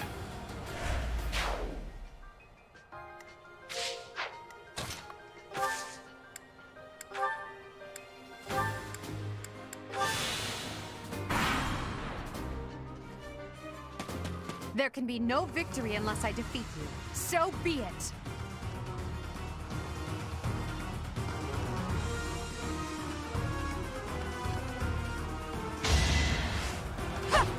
Watch and learn.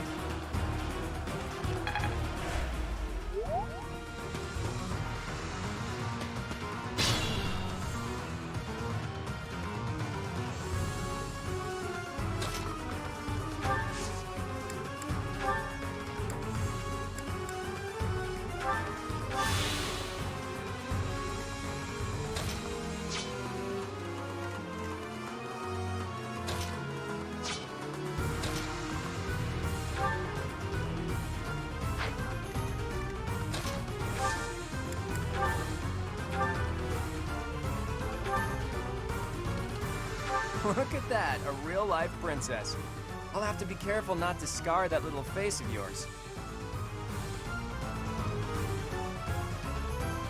Careful, Claude. I'll win no matter what, but you're only making things harder for yourself. Losing hasn't even crossed your mind, has it? Ooh, this will be a bit of a shock then. To shock was your intention to begin with, was it not?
Careful.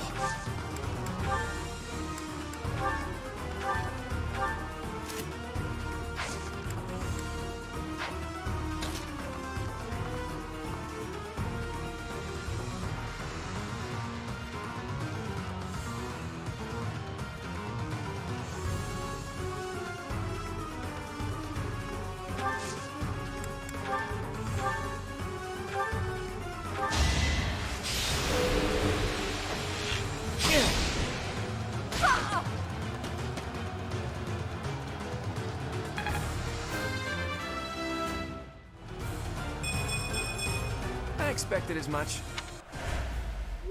Forced to retreat. Well, things will only get tougher from here on out.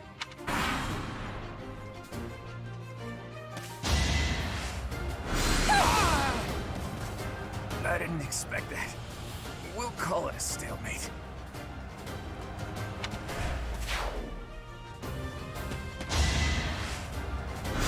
Predictable.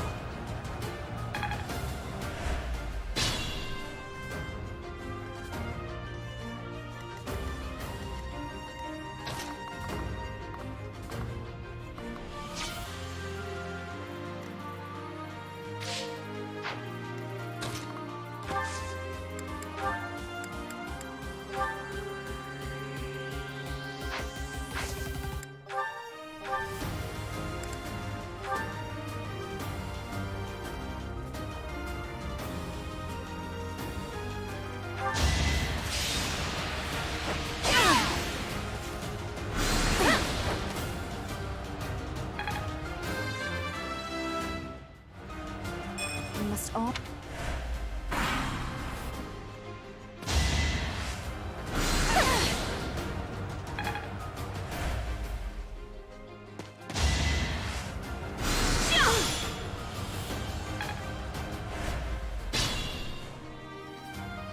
Careful now.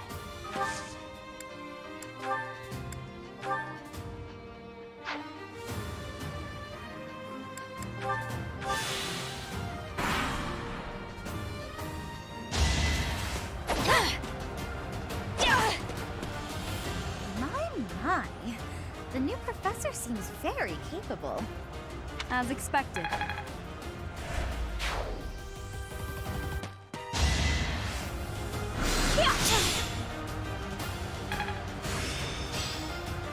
It seems I've exhausted this topic.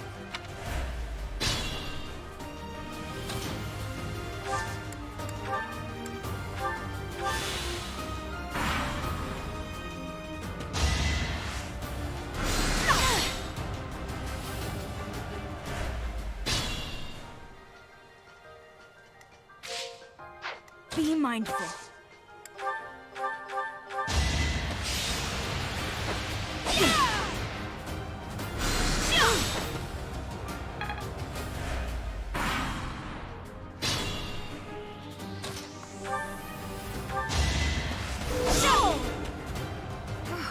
Well done. I nearly wound up a patient in my own infirmary. You didn't give it your all.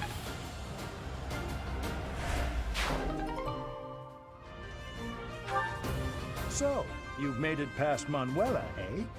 I see now I must focus, and then make my move.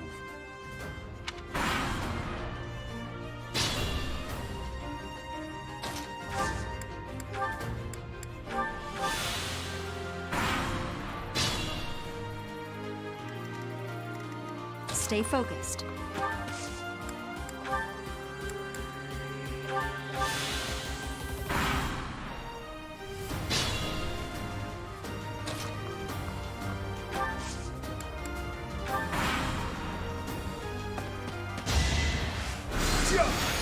Predictable.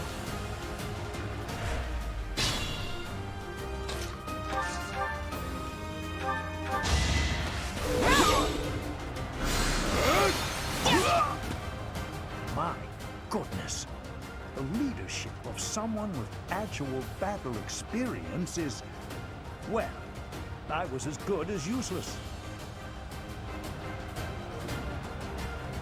Each battle, a chance to grow. Another step forward.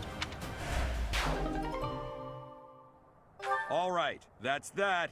The winner of this mock battle is the Golden Deer House. Great work, everyone.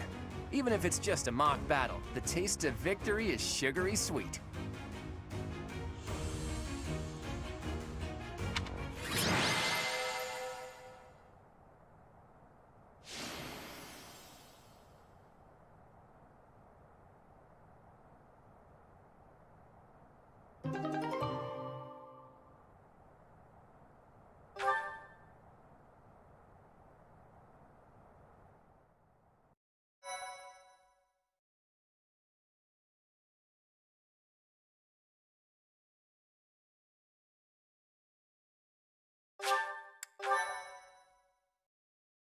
Thank you so much.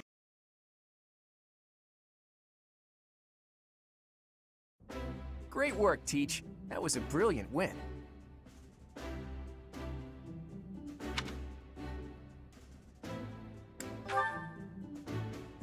Playing ignorant as to the quality of your command and deflecting the praise to your students.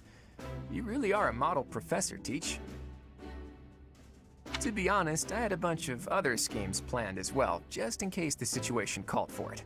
But I didn't have to resort to any of them. I suppose our opponents lucked out. Well met, Professor. The breadth of your skill was on full display today. I must admit that your tactics were masterful. I shudder to think what may have transpired had it been Claude leading us into battle. I noticed that too. We just did what you told us, and we won! I love it! As expected from a child of the former captain of the Knights. Thank you for today, Professor. I have much to consider. I never doubted that our professor would be amazing. It was way too obvious. Don't you agree, Marianne? Me? Oh, yes, of course. Well done, Professor.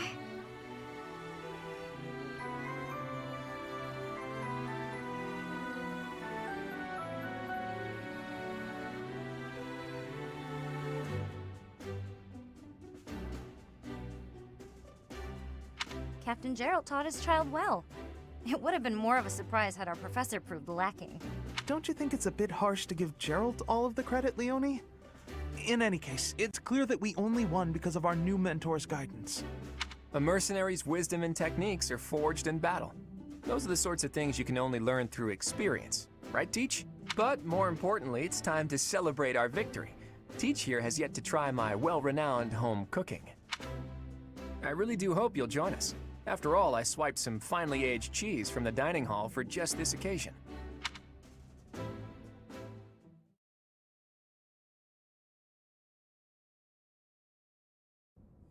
Your work with the students was remarkable. I can see Gerald trained you well.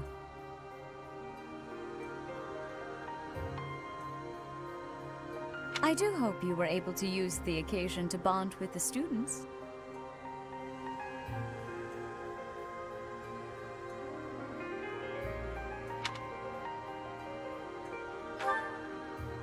I'm so happy to hear it. Nothing would please me more than if you used this coming year to grow closer still. Of course, the mock battle was mere practice. The real fight is the battle of the Eagle and Lion, which will take place during the Wyvern Moon. You are expected to properly train your students so as not to humiliate the Academy during the long-held tradition that is the coming battle. As for today, I have called you here to tell you of your mission for the month ahead. Your class is to dispose of some bandits causing trouble nearby. Those affiliated with Garrigmach Monastery have a moral obligation to help those in need, regardless of social standing. Students are no exception. Each month before the newly birthed moon departs, each house of students must complete their assigned mission. You shall work to complete the task at hand alongside your students and report back to the Archbishop before the deadline. Understood? I will soon provide you with the necessary details for your first mission. If I told you now, I expect you would only forget, and I despise repeating myself. I can sense something special within your heart. I have high hopes for you.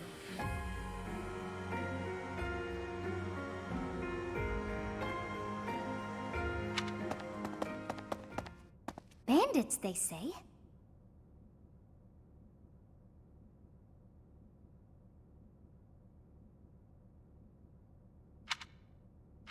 Do you recall when we first met? You shall not fall so shamelessly again, correct?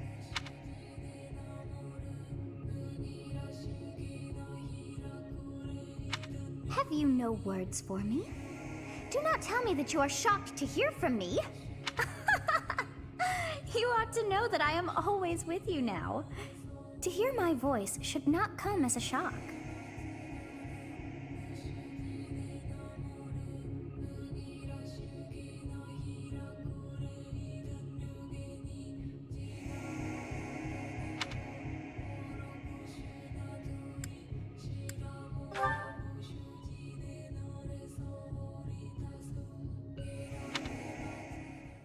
What is this nonsense?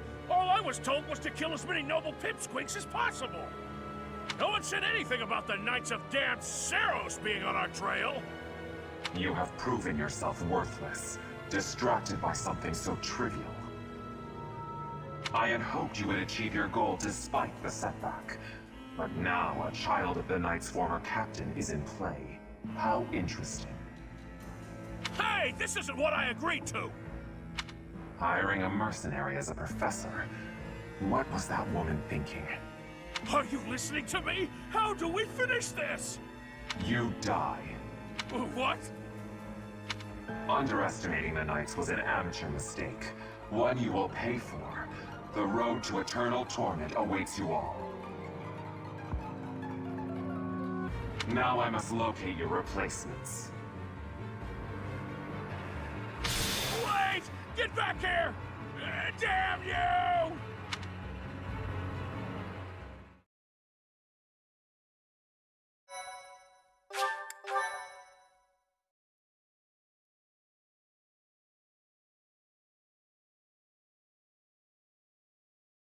Part 1. White Clouds. Harpstring Moon. Familiar scenery.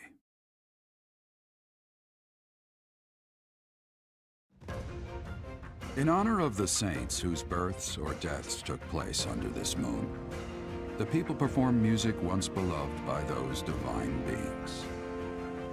Whether by harp, by flute, or voice alone, joyous melodies are shared between farmers as they sow their seeds across the vast plains of Tailteen and Gronder.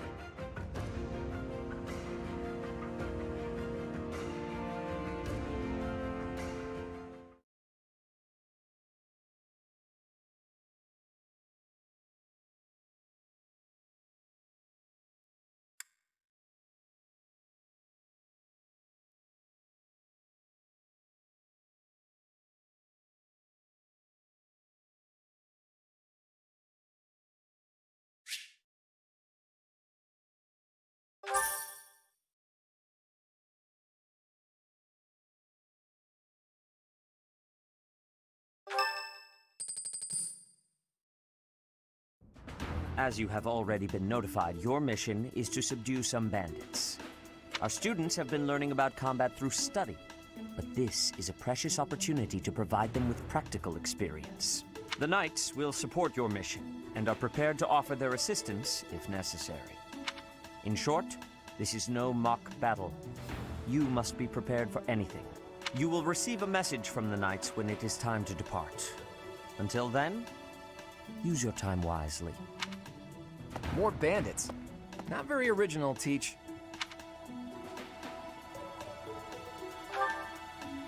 Well, as long as you're with us, at least things won't be boring. In fact, it may take a turn for the interesting. And with that, I take my leave to make my final preparations. You seem well. Are you adjusting to life at the monastery?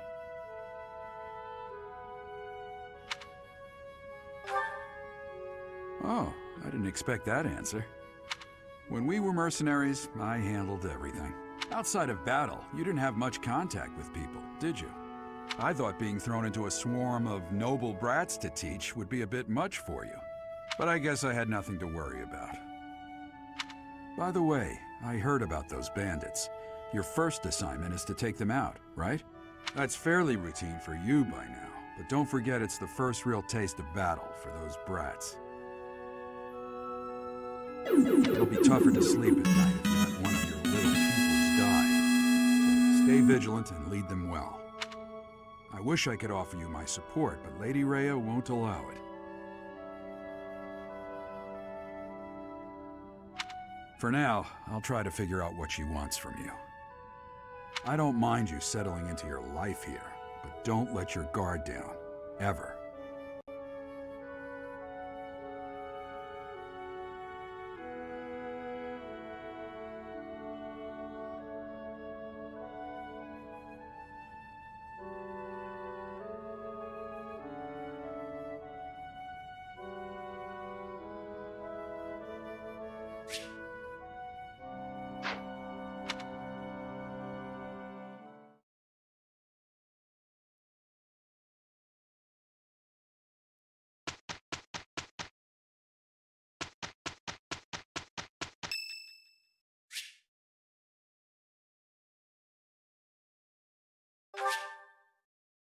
Thank you.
Professor, hey, do you know how old Captain Geralt is?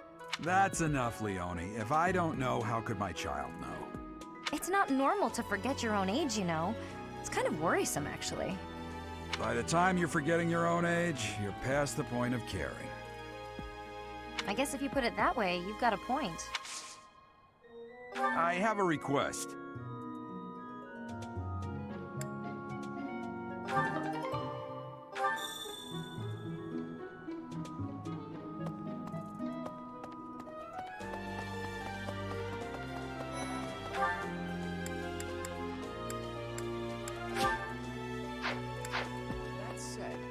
Those bandits really didn't think things through, did they?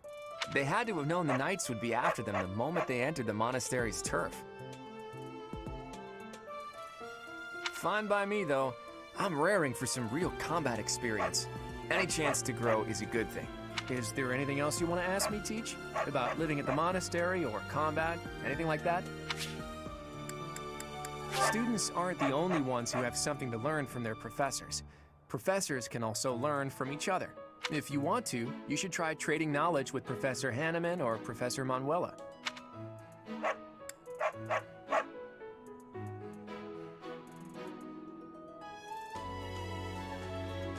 The house a student belongs to is determined by where they're from, but it is possible for someone to switch to a different one. Of course, that's only if the student very strongly wants to make the change and their professor is on board with it. If you do a lot of different activities around the monastery, you'll get closer to students and they may ask you about it.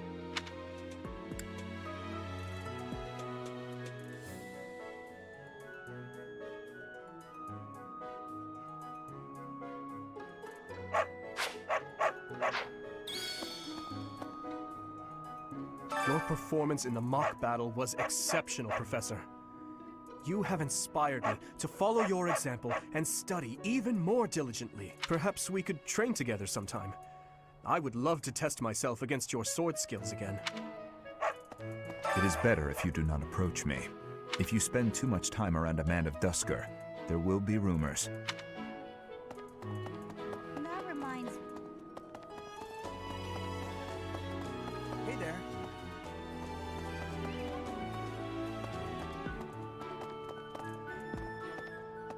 Let's see. That person sure does remind me of somebody, but I can't figure out who. Oh, do you need me for something? Sorry, but I'm really busy right now.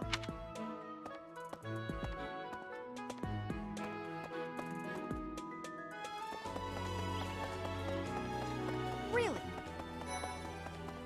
Do you know of the Eyre family? We have long held the position of Prime Minister in the Empire. The Empire's power lies with 6 noble families, my family foremost among them. The full explanation may be time-consuming. I can give you a moment to get ready, if you would like to take notes. All right, I will list the 6 great noble families. There's Caspar's father, Count Burgles, the Minister of Military Affairs. Then there's Linhardt's father, Count Hevering, the Minister of Domestic Affairs. Bernadetta's father, Count Varley, is the Minister of Religious Affairs. Hubert's father, Marquis Vestra, is the Minister of the Imperial Household. Finally, we have Duke Gert, the Minister of Foreign Affairs, and my own father, Duke Eyre, the Prime Minister. One day, I will take his place as the Prime Minister of the Empire. I am more talented than anyone in my class, even Edelgard. I will lead the Empire to a bright, enlightened future. There is nothing I cannot achieve.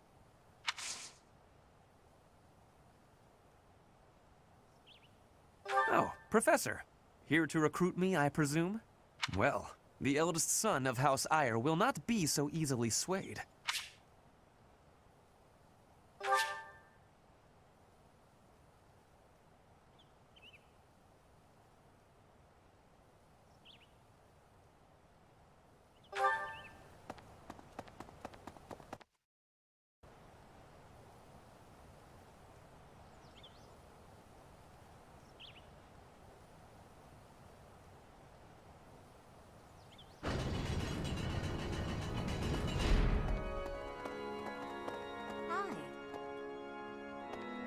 Here's an idea.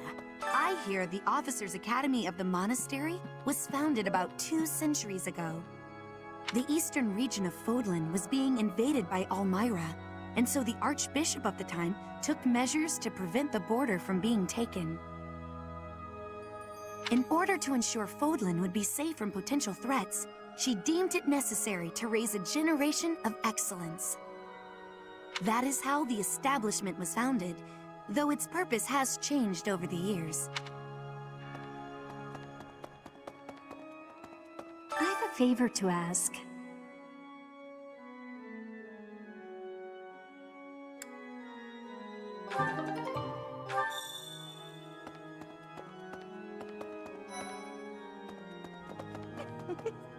The cathedral is nice and quiet.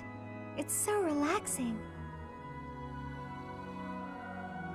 Oh, Professor, did you come to pray to the goddess? Me too. Shall we pray together? Oh, you want me to join your class? Well, I'm already having so much fun in my current class, so...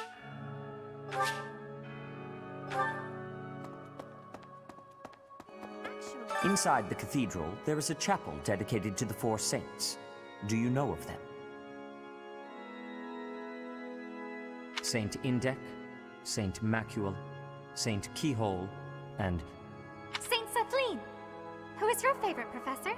Now that you are a member of the Church, be sure to familiarize yourself with our teachings and traditions.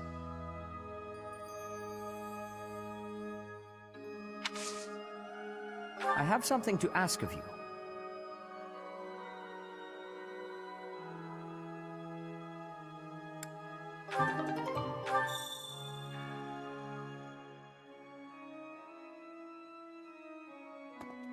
There's something else. It is the duty of every Fodlan noble to demonstrate piety towards Seros. Have you also come to offer your prayers to the goddess, Professor? You don't sound terribly sure. Perhaps you are not of noble birth? After all, devotion is not as essential for a commoner.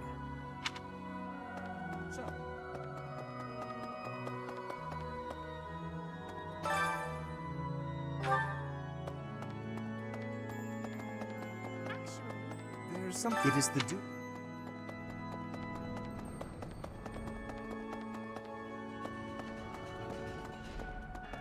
Here's an idea.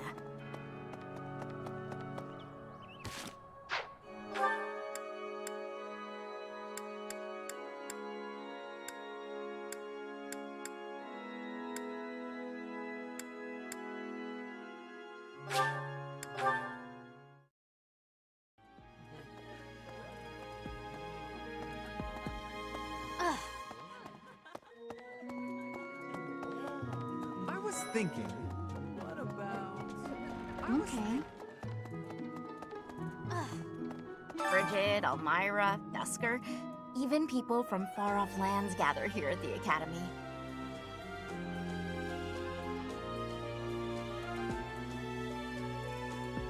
Word of advice, Professor. There are those who don't think kindly of such people.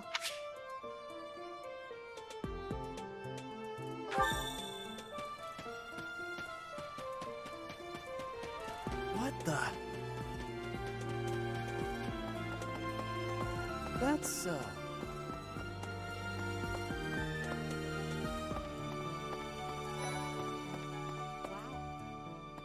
You're quite powerful to have beaten us in the mock battle.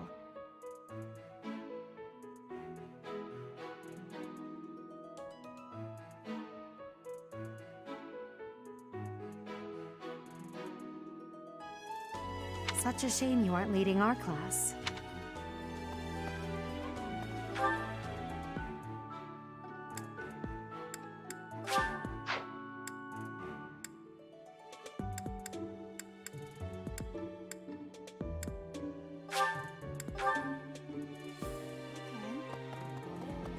I was thinking, what about... Professor, you're the one taking out the bandits?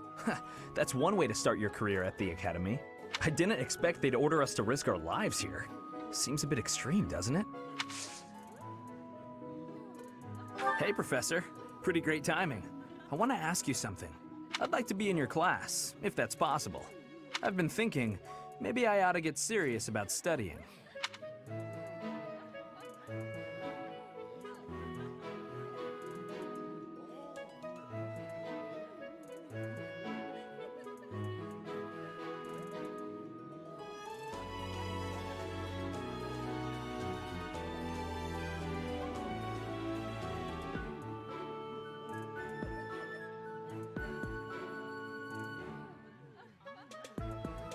Wow, very decisive. I like it.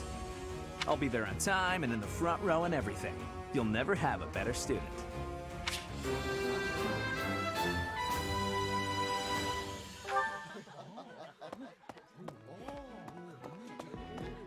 I was thinking. Professor!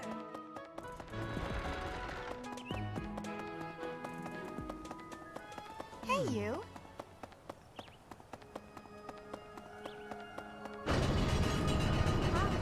Here's an idea.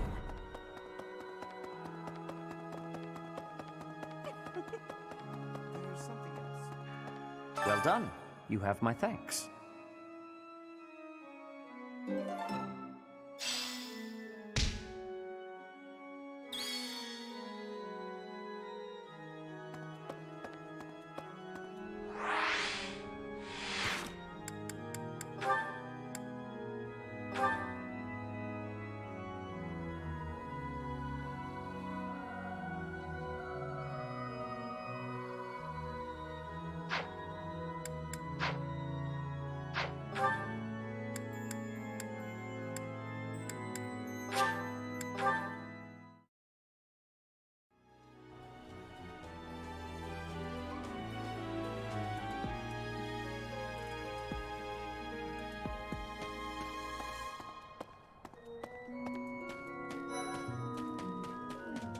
Oh, Professor, hello.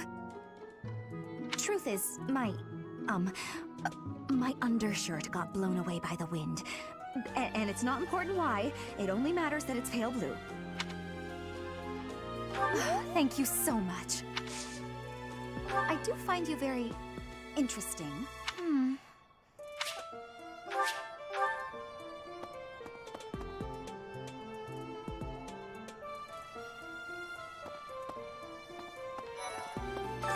What is it? I'm not doing anything!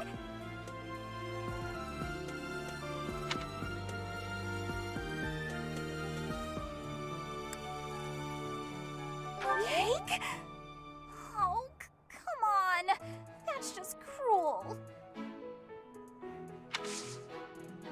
Hi.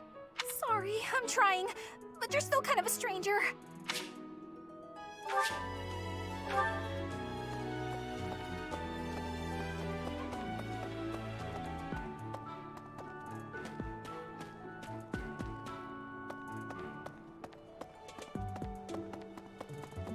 Have we met? No. Sorry. Must be my imagination.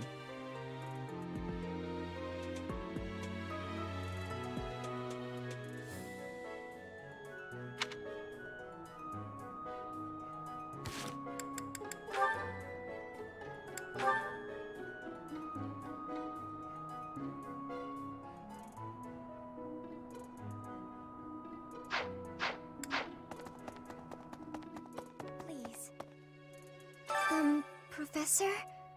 Our next mission is to go after a group of bandits. I'm not very confident. I'm afraid I'll just hold everyone else back. I should probably stay behind for this one, or help plan the attack instead. I should...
So... Welcome! Come back soon!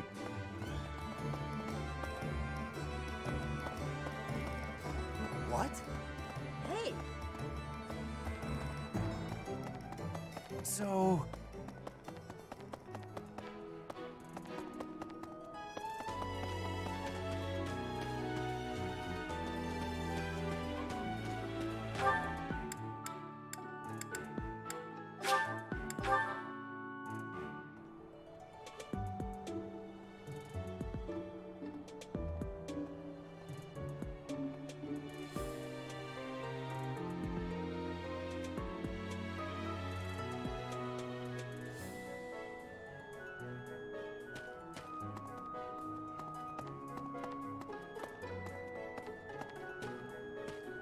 Oh.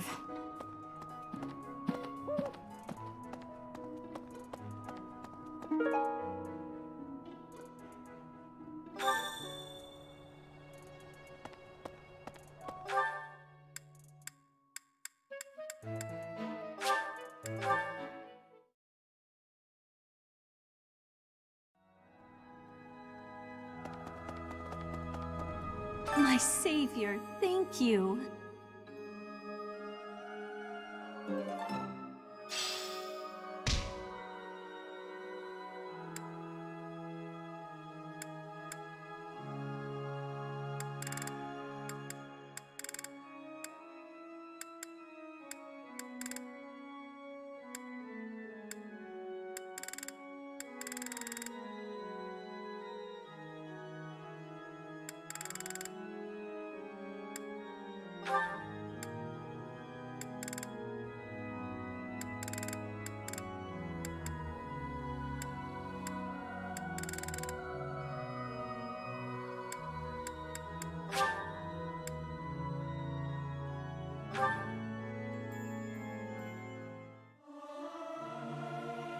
Learning these things gives me great difficulty.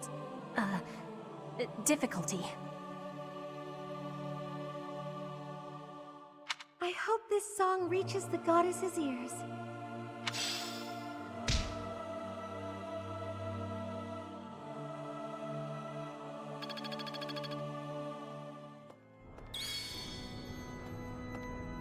Hey!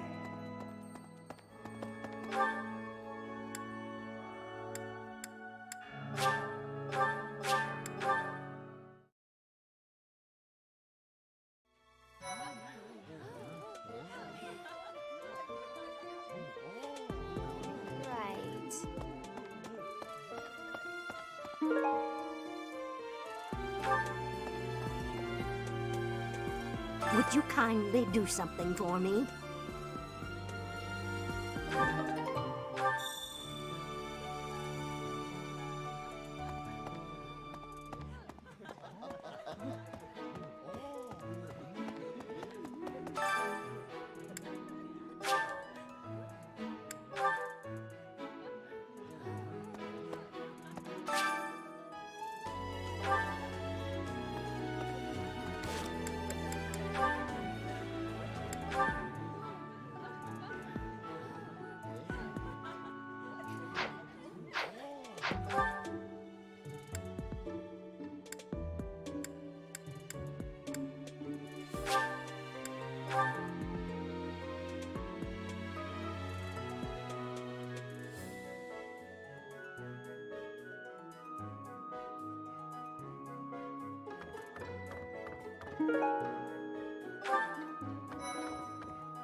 Lovely.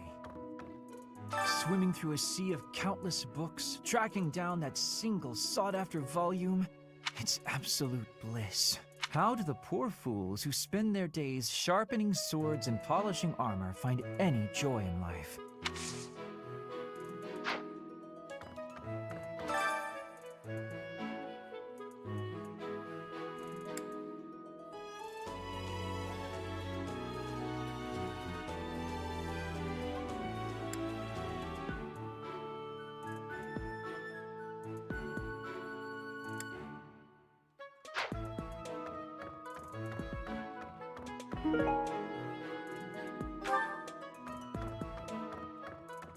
I can't believe it.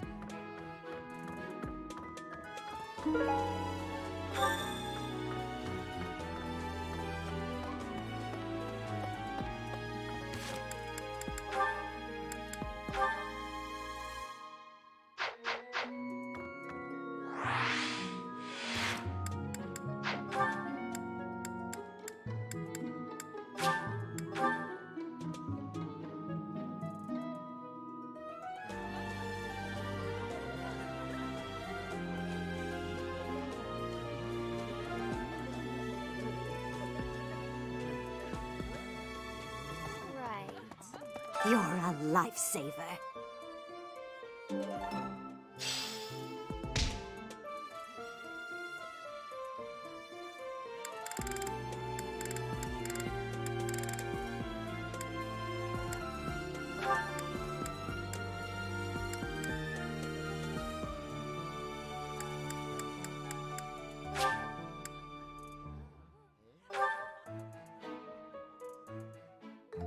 I'm a decent cook, but nothing to write home about. Don't set your expectations too high. Cooking can be kind of fun sometimes, though not something I'd want to do every day. Oh, definitely!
Welcome.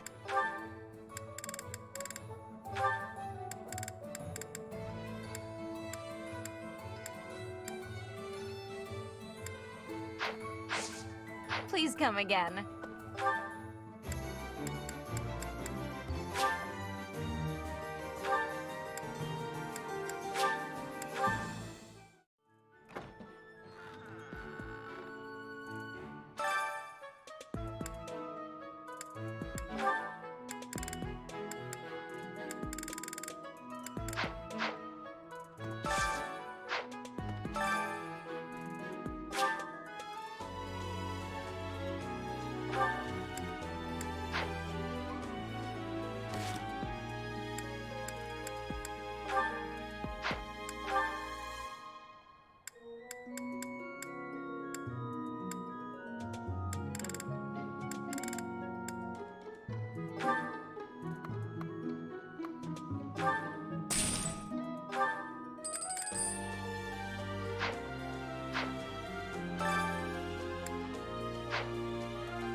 Could be.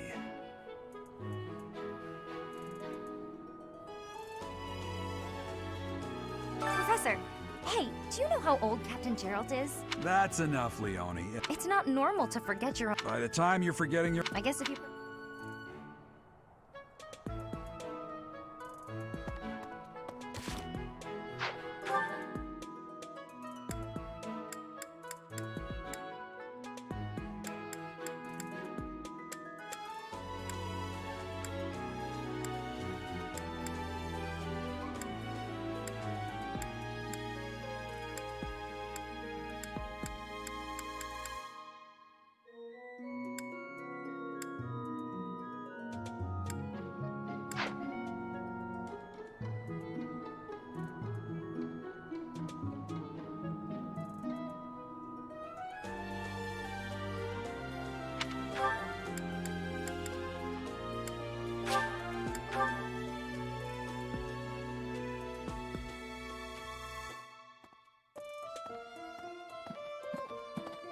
Hey, you.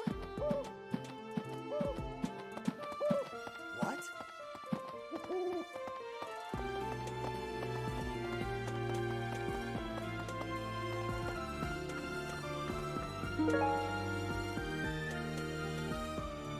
Thanks for your help.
Your performance in the perhaps we could. That reminds me.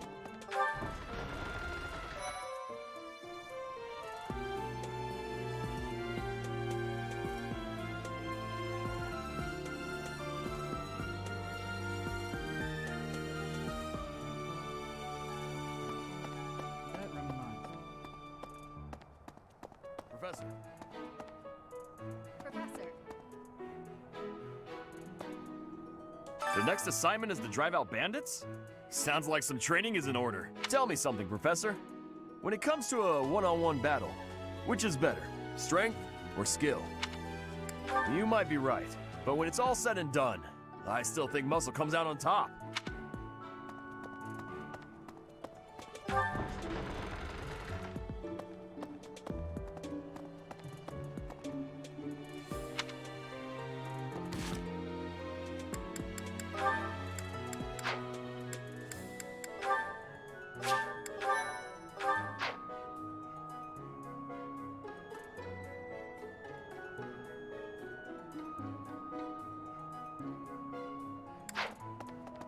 A moment, please. Okay? Ugh. Ugh.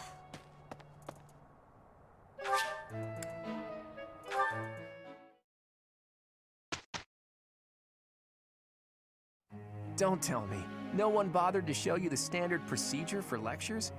I guess it's up to me to save the day.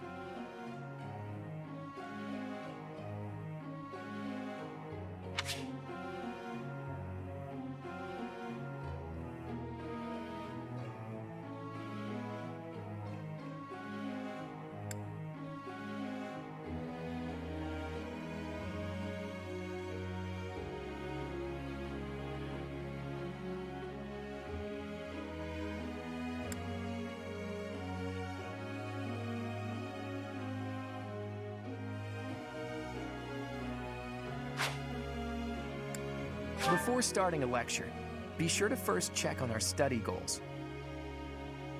After all, students will want to prioritize studying things that relate to their goals.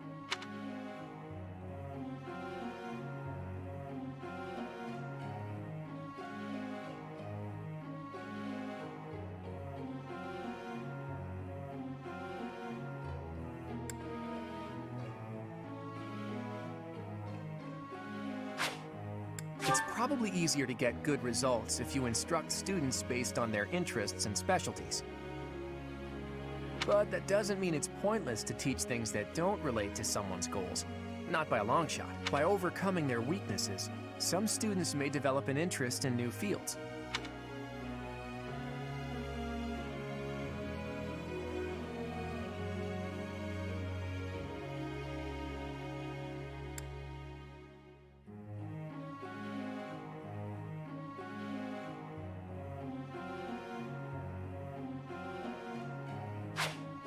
A student's study goals may need to be updated based on their learnings and experiences. It's an important part of being teach to counsel students like that.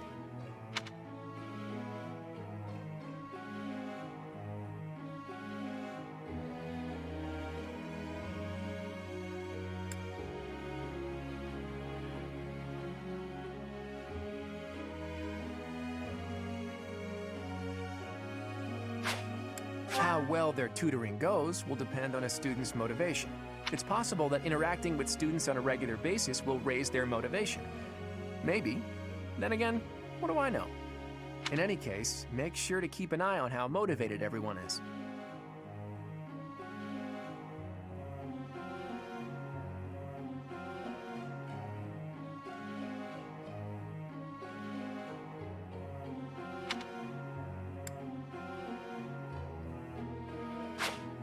Students are encouraged to partake in various activities around the monastery. If you have students work together, it will give them a chance to interact and maybe even help them achieve better results.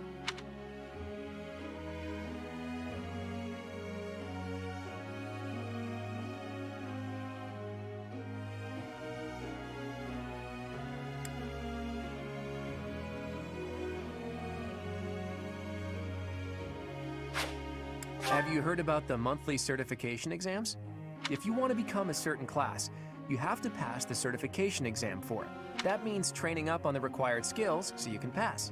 Don't slack when it comes to teaching your students what they need to know to pass their certification exams.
I've got to keep working hard.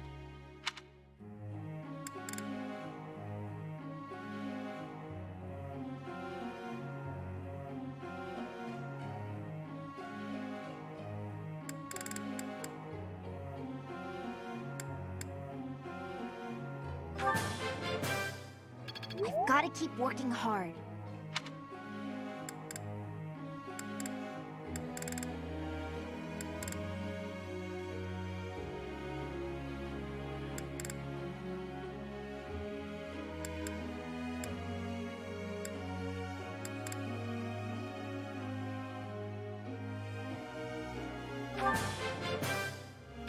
It was was quite a challenge.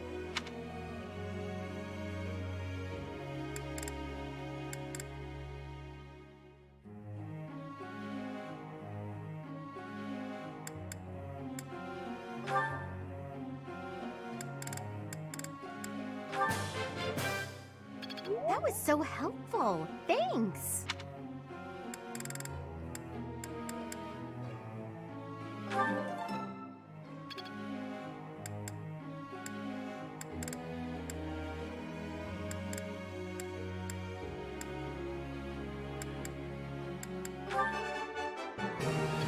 Yeah! Who's the best?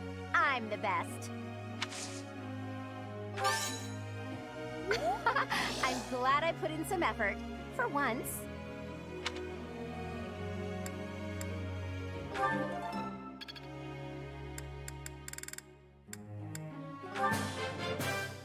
I think I got the hang of it.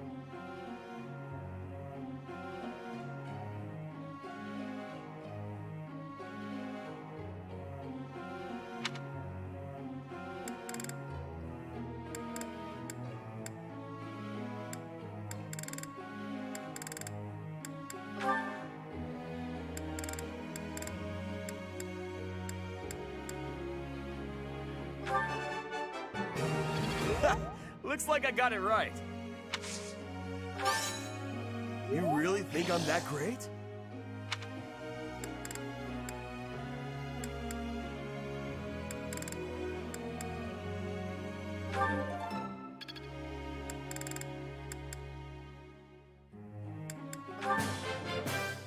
It's starting to come together for me.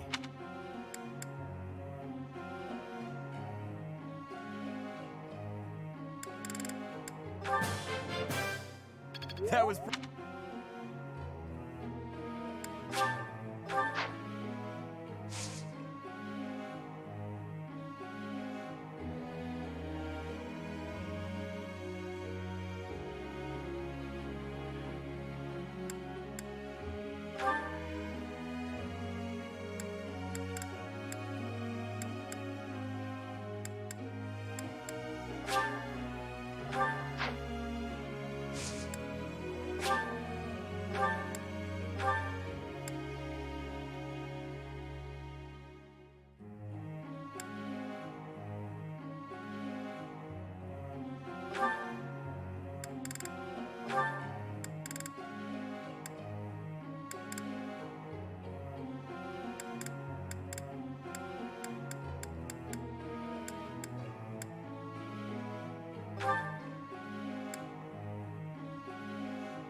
Professor, I got a question.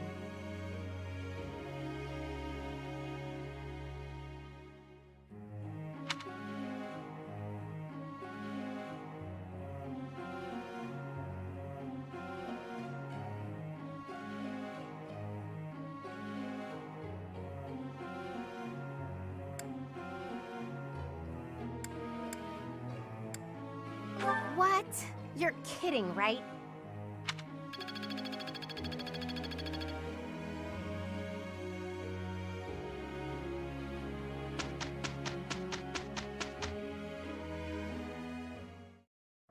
Hello, Marianne. My apologies if I cause you any trouble, Hilda.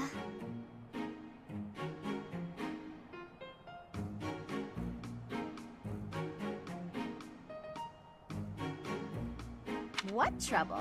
You'll be all right. You look like a hard worker. Done. Whew, I'm tired. I'm sorry I wasn't much help.